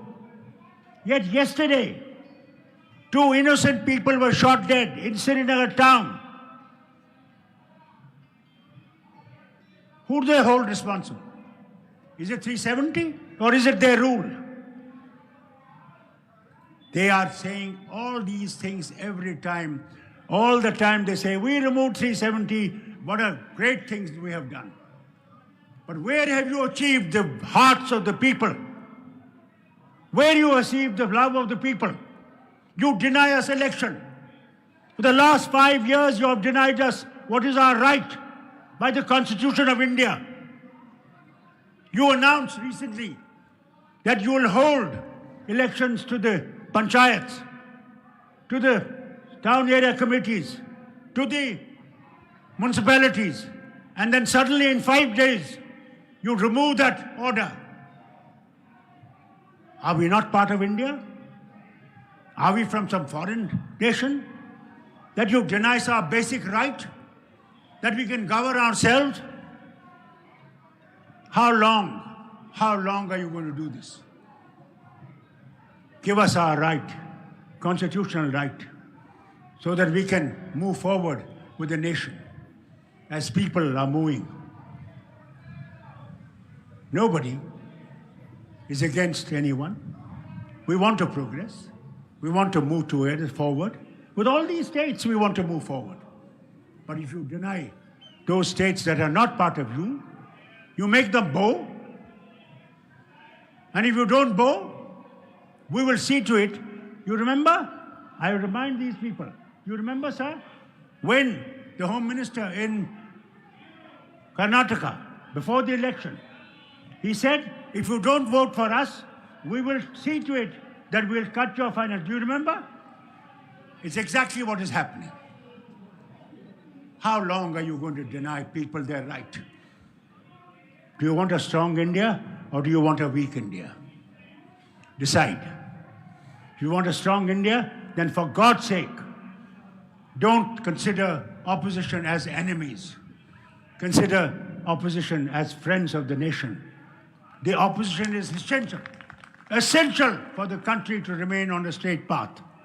I remember as Chief Minister, and I had more than 2/3 majority, and some members of another party came to see me and said, we want to join you. I said, for God's sake, don't join us.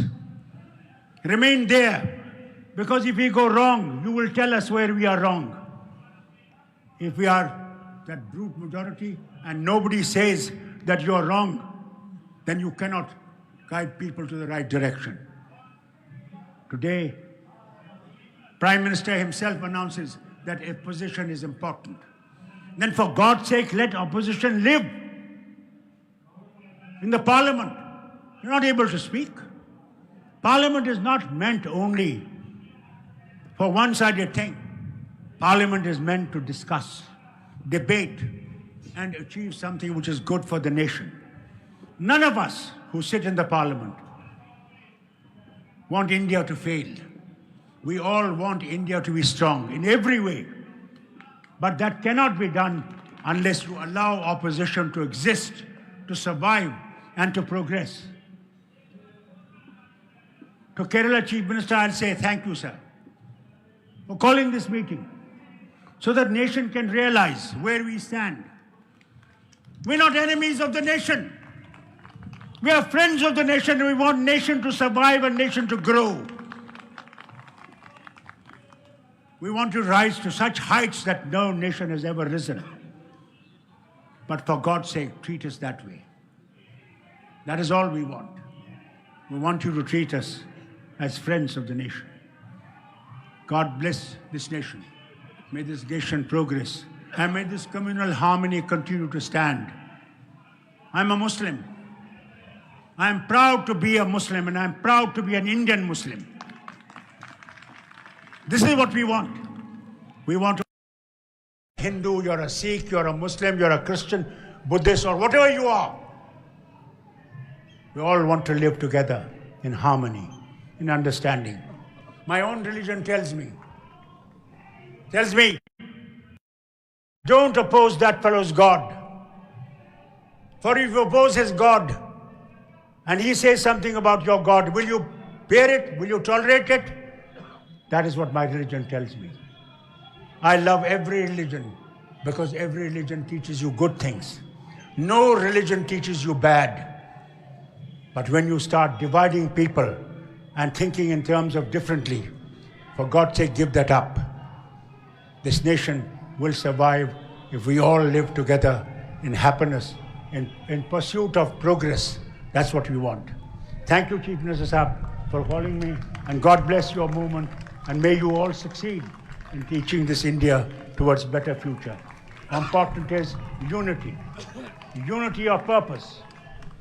That is what you have to show in this coming election. We must unite. Please unite. Thank you. Nothing can be more forceful than the speech of Dr. Farooq Abdullah. It's the expression of solidarity from one corner of the country to the another corner, from J&K to Kerala. Thank you, Dr. Farooq Abdullah. It's my privilege to invite none other than one of the bravest, valiant fighters of federalism, who has been bearing the brunt of the onslaught of the center, who is being chased by the center agencies just for standing against the atrocities and oppression of the union government. Delhi government has been always supportive of Kerala. And let me invite the brave son of federalism, Shri Kejriwal, to address this gathering.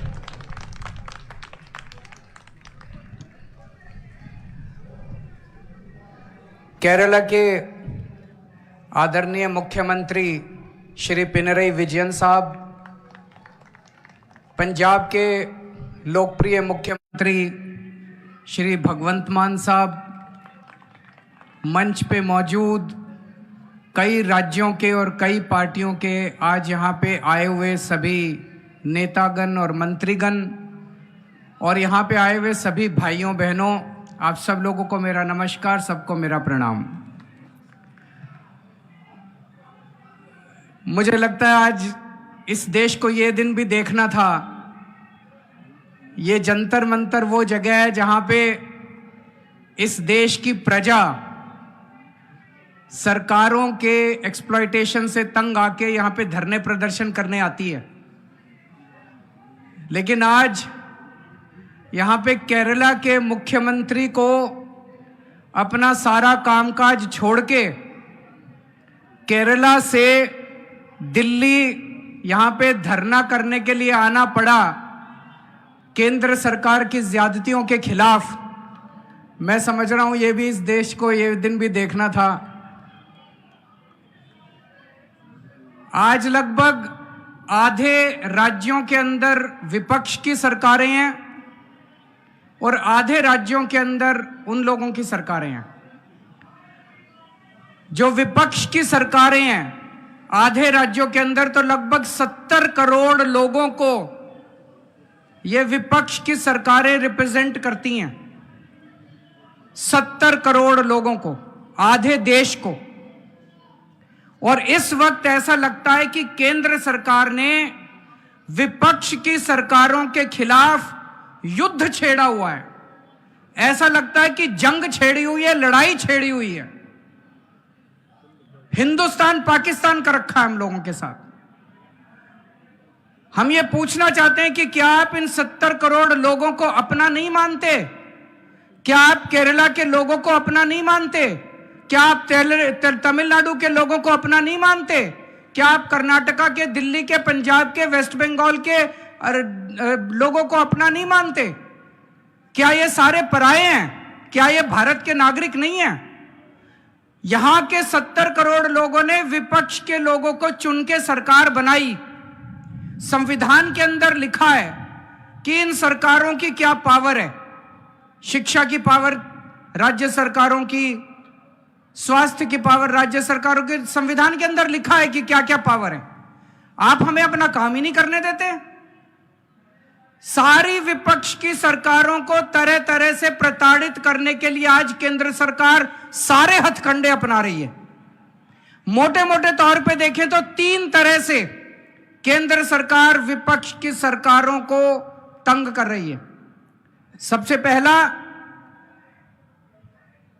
केंद्र सरकार जायज fund, जो हक है राज्यों का, वो fund नहीं दे रही है। दूसरा तरीका, गवर्नर्स के और लेफ्टिनेंट गवर्नर के जरिए रोज काम में टांग अड़ाती है, हर काम में टांग अड़ाती है। और तीसरा तरीका, एजेंसीज को छोड़ के जिसको मर्जी पकड़ के जेल में डाले जा रहे हैं, जिसको मर्जी पकड़ के जेल में डाले जा रहे हैं। सबसे पहले मैं पहले तरीके पे आता हूं। यहां पे पिनरई विजयन साहब बैठे हैं, पंजाब के मुख्यमंत्री बैठे हैं, मैं दिल्ली का मुख्यमंत्री और कई सारे राज्यों के मंत्रीगण आए हुए हैं। हम सारे रोज इस बात को झेल रहे हैं कि जो जायज फंड उस राज्य के बनते हैं वो फंड हमें नहीं दिए जा रहे। अगर केरला के लोगों को उनके हक के फंड नहीं दिए जाएंगे तो काम कैसे चलेगा? सरकार कैसे चलेगी? केरला की सरकार कैसे चलेगी? तमिलनाडु की सरकार कैसे चलेगी? और हम यहां भीख मांगने नहीं आए। विजयन साहब यहां पे अपने घर के लिए, अपने परिवार के लिए पैसे मांगने नहीं आए, अपने बच्चों के लिए, अपने बीवी बच्चों के लिए पैसे मांगने नहीं आए। वो केरला के लोगों के लिए पैसे मांगने आए हैं। आज पंजाब के मुख्यमंत्री यहां अपने 3 करोड़ लोगों के लिए फंड मांगने के लिए आए हैं। मैं दिल्ली का मुख्यमंत्री अपने दिल्ली के 2 करोड़ लोगों का हक मांगने के लिए आया हूं।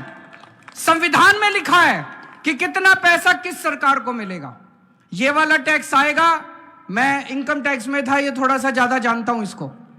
तो कितना फंड, कौन सी सरकार कितना फंड इस्तेमाल करेगी, कैसे इस्तेमाल करेगी, फाइनेंस कमीशन होगा, फाइनेंस कमीशन तय करेगा। ये पैसा केंद्र के पास जाएगा, ये पैसा राज्य सरकार। अरे जो हमारा हक है, हमारा नहीं, लोगों का हक है, केरला के लोगों का हक है, तमिलनाडु के लोगों का हक है, वेस्ट बंगाल के, पंजाब के, दिल्ली के लोगों का हक है। वो हक आप कैसे छीन सकते हैं लोगों का? आप उनका काम कैसे रोक सकते हैं? अगर आप हमारे लोगों के पैसे नहीं देंगे तो हम सड़कें कैसे बनाएंगे, बिजली कैसे देंगे, लोगों का विकास कैसे करेंगे? मैं भी 1-2 बैनर देख रहा था, उसमें लिखा था कि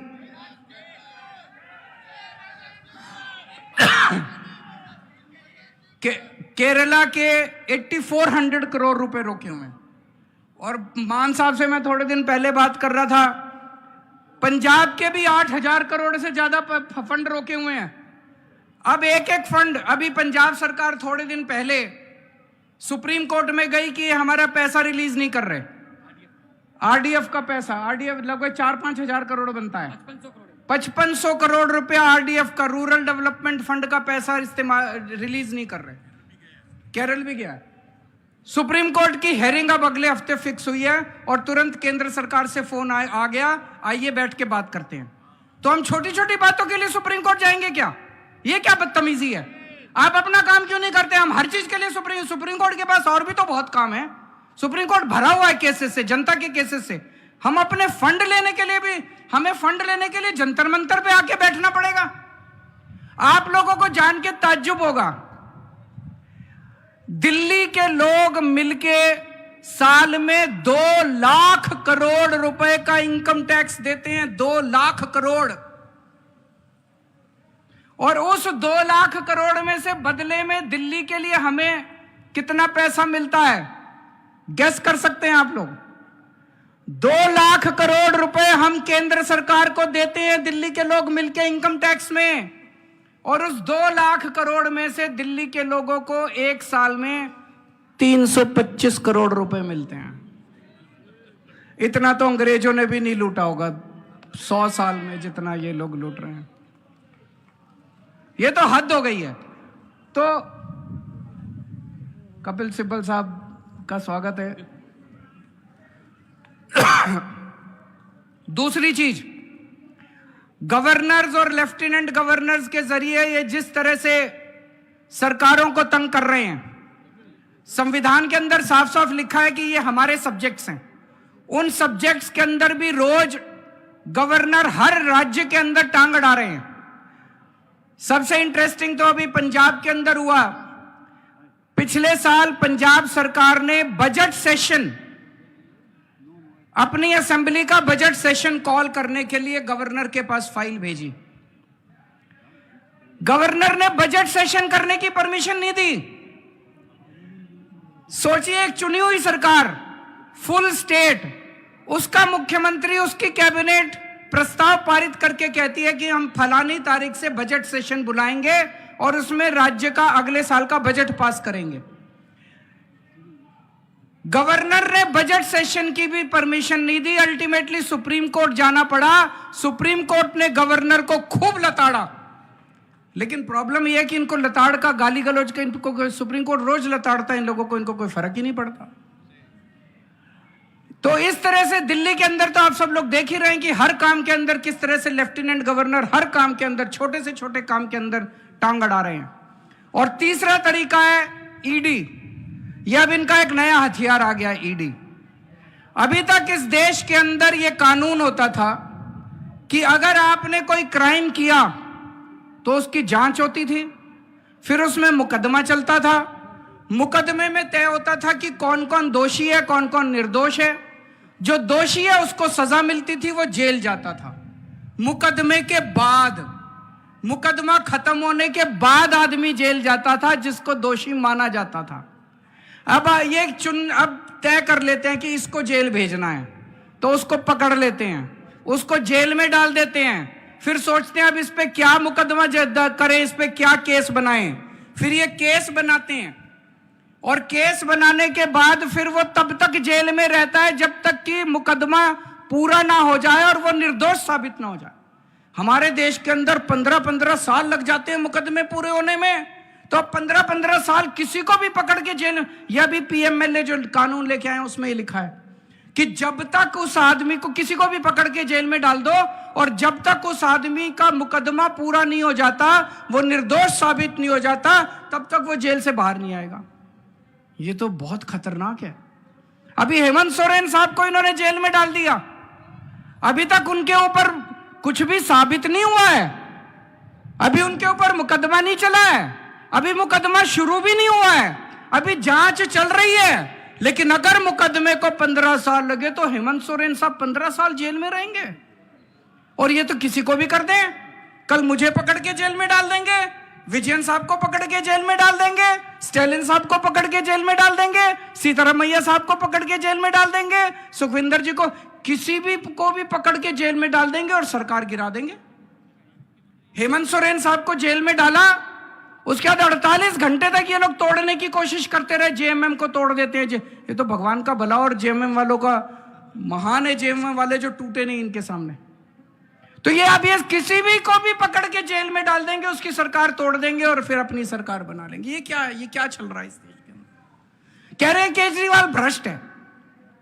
मैं पूछना चाहता हूं, मैंने दिल्ली में बिजली सस्ती, बिजली फ्री कर दी दिल्ली के अंदर, मध्य प्रदेश में, गुजरात में, उत्तर प्रदेश में सबसे महंगी बिजली मिल रही है देश में। तो बिजली फ्री करने वाला चोर है कि बिजली महंगी करने वाला चोर है? दिल्ली में मैंने सबका इलाज मुफ्त कर दिया, चाहे गरीब हो चाहे अमीर हो, सरकारी अस्पताल में चले जाओ, सबका दवा दारू सब फ्री।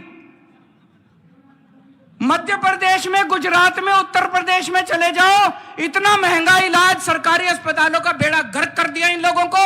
मैं पूछ रहा हूं, लोगों का इलाज फ्री करने वाला चोर है कि लोगों का इलाज महंगा करने वाला चोर है? किसी को भी पकड़ के चोर चोर चोर चोर चिल्लाना चालू कर देते हैं लोग। तो दोस्तों, देश का बहुत बुरा हाल है।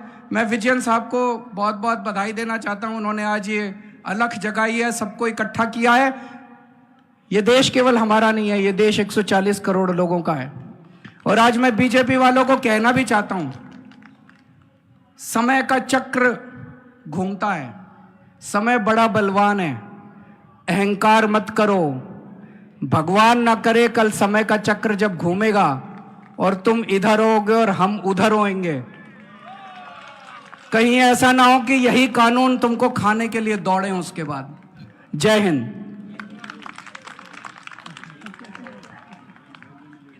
Thank you, Kejriwal ji, for the powerful speech. സർക്കാരുകളെ അട്ടിമറിക്കാൻ കുതിരക്കച്ചവടം മാത്രം പോരാതെ വരുമ്പോൾ മുഖ്യമന്ത്രിമാരെയും നേതാക്കന്മാരെയും പിടിച്ച് ജയിലിലിടുന്ന ഒരു പുതിയ രീതിയിലേക്ക് രാജ്യത്തിന്റെ രാഷ്ട്രീയം മാറിയിരിക്കുകയാണെന്നാണ് ശ്രീ കേജ്രിവാൾ പറഞ്ഞത്. അദ്ദേഹം അവസാനം പറഞ്ഞ വാചകം വളരെ പ്രസക്തമാണ്. സമയം മുമ്പോട്ട് പോയിക്കൊണ്ടിരിക്കുകയാണ്. ഇപ്പുറത്തുള്ളവർ അപ്പുറത്തേക്ക് വരും, ഞങ്ങൾ അപ്പുറത്ത് വരുമ്പോൾ എന്തായിരിക്കും ഇന്ത്യൻ രാഷ്ട്രീയമെന്ന് കാണിച്ചു കൊടുക്കാമെന്ന് പറഞ്ഞു. അദ്ദേഹത്തിന്റെ സഹപ്രവർത്തകൻ, the Chief Minister of Punjab, he was a Lok Sabha member, a versatile personality, a singer, an artist. He succeeded in making the governor to run away from Punjab. The valiant fighter, Bhagwat Mann. बहुत बहुत धन्यवाद।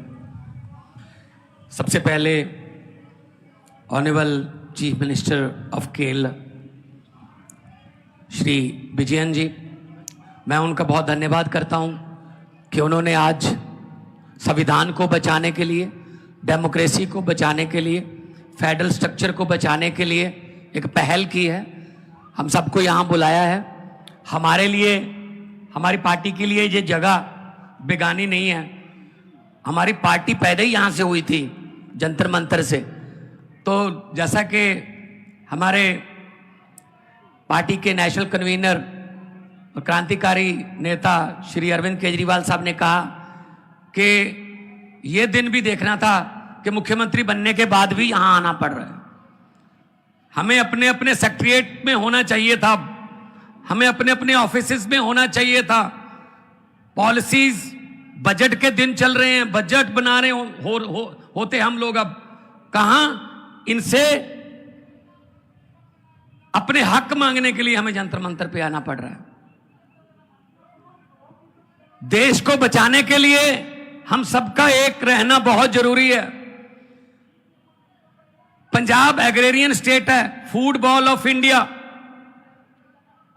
पंजाब में हम 182 lakh ton, 182 lakh metric ton हर साल चावल पैदा करके देश को देते हैं। और हमारा आरडीएफ का पैसा, रूरल डेवलपमेंट फंड, जिसका सीधा संबंध मंडियों और मंडियों को जाती हुई सड़कों से है, 5500 करोड़ रोक रखा है। हम सुप्रीम कोर्ट में घूम रहे हैं। हमारे गवर्नर साहब हमारे सेशन को इलीगल कह देते हैं कि जो सेशन चल रहा है इलीगल है। हमको सेशन बीच में बंद करके माननीय श्री चंद्रचूड़ जी के पास जाना पड़ता है, फिर पहली पेशी में वहां मान जाते हैं हाँ जी लीगल है, जो कहोगे। भाई पहले ही मान जाते, हमारा काम क्यों रोक रहे हो आप लोग?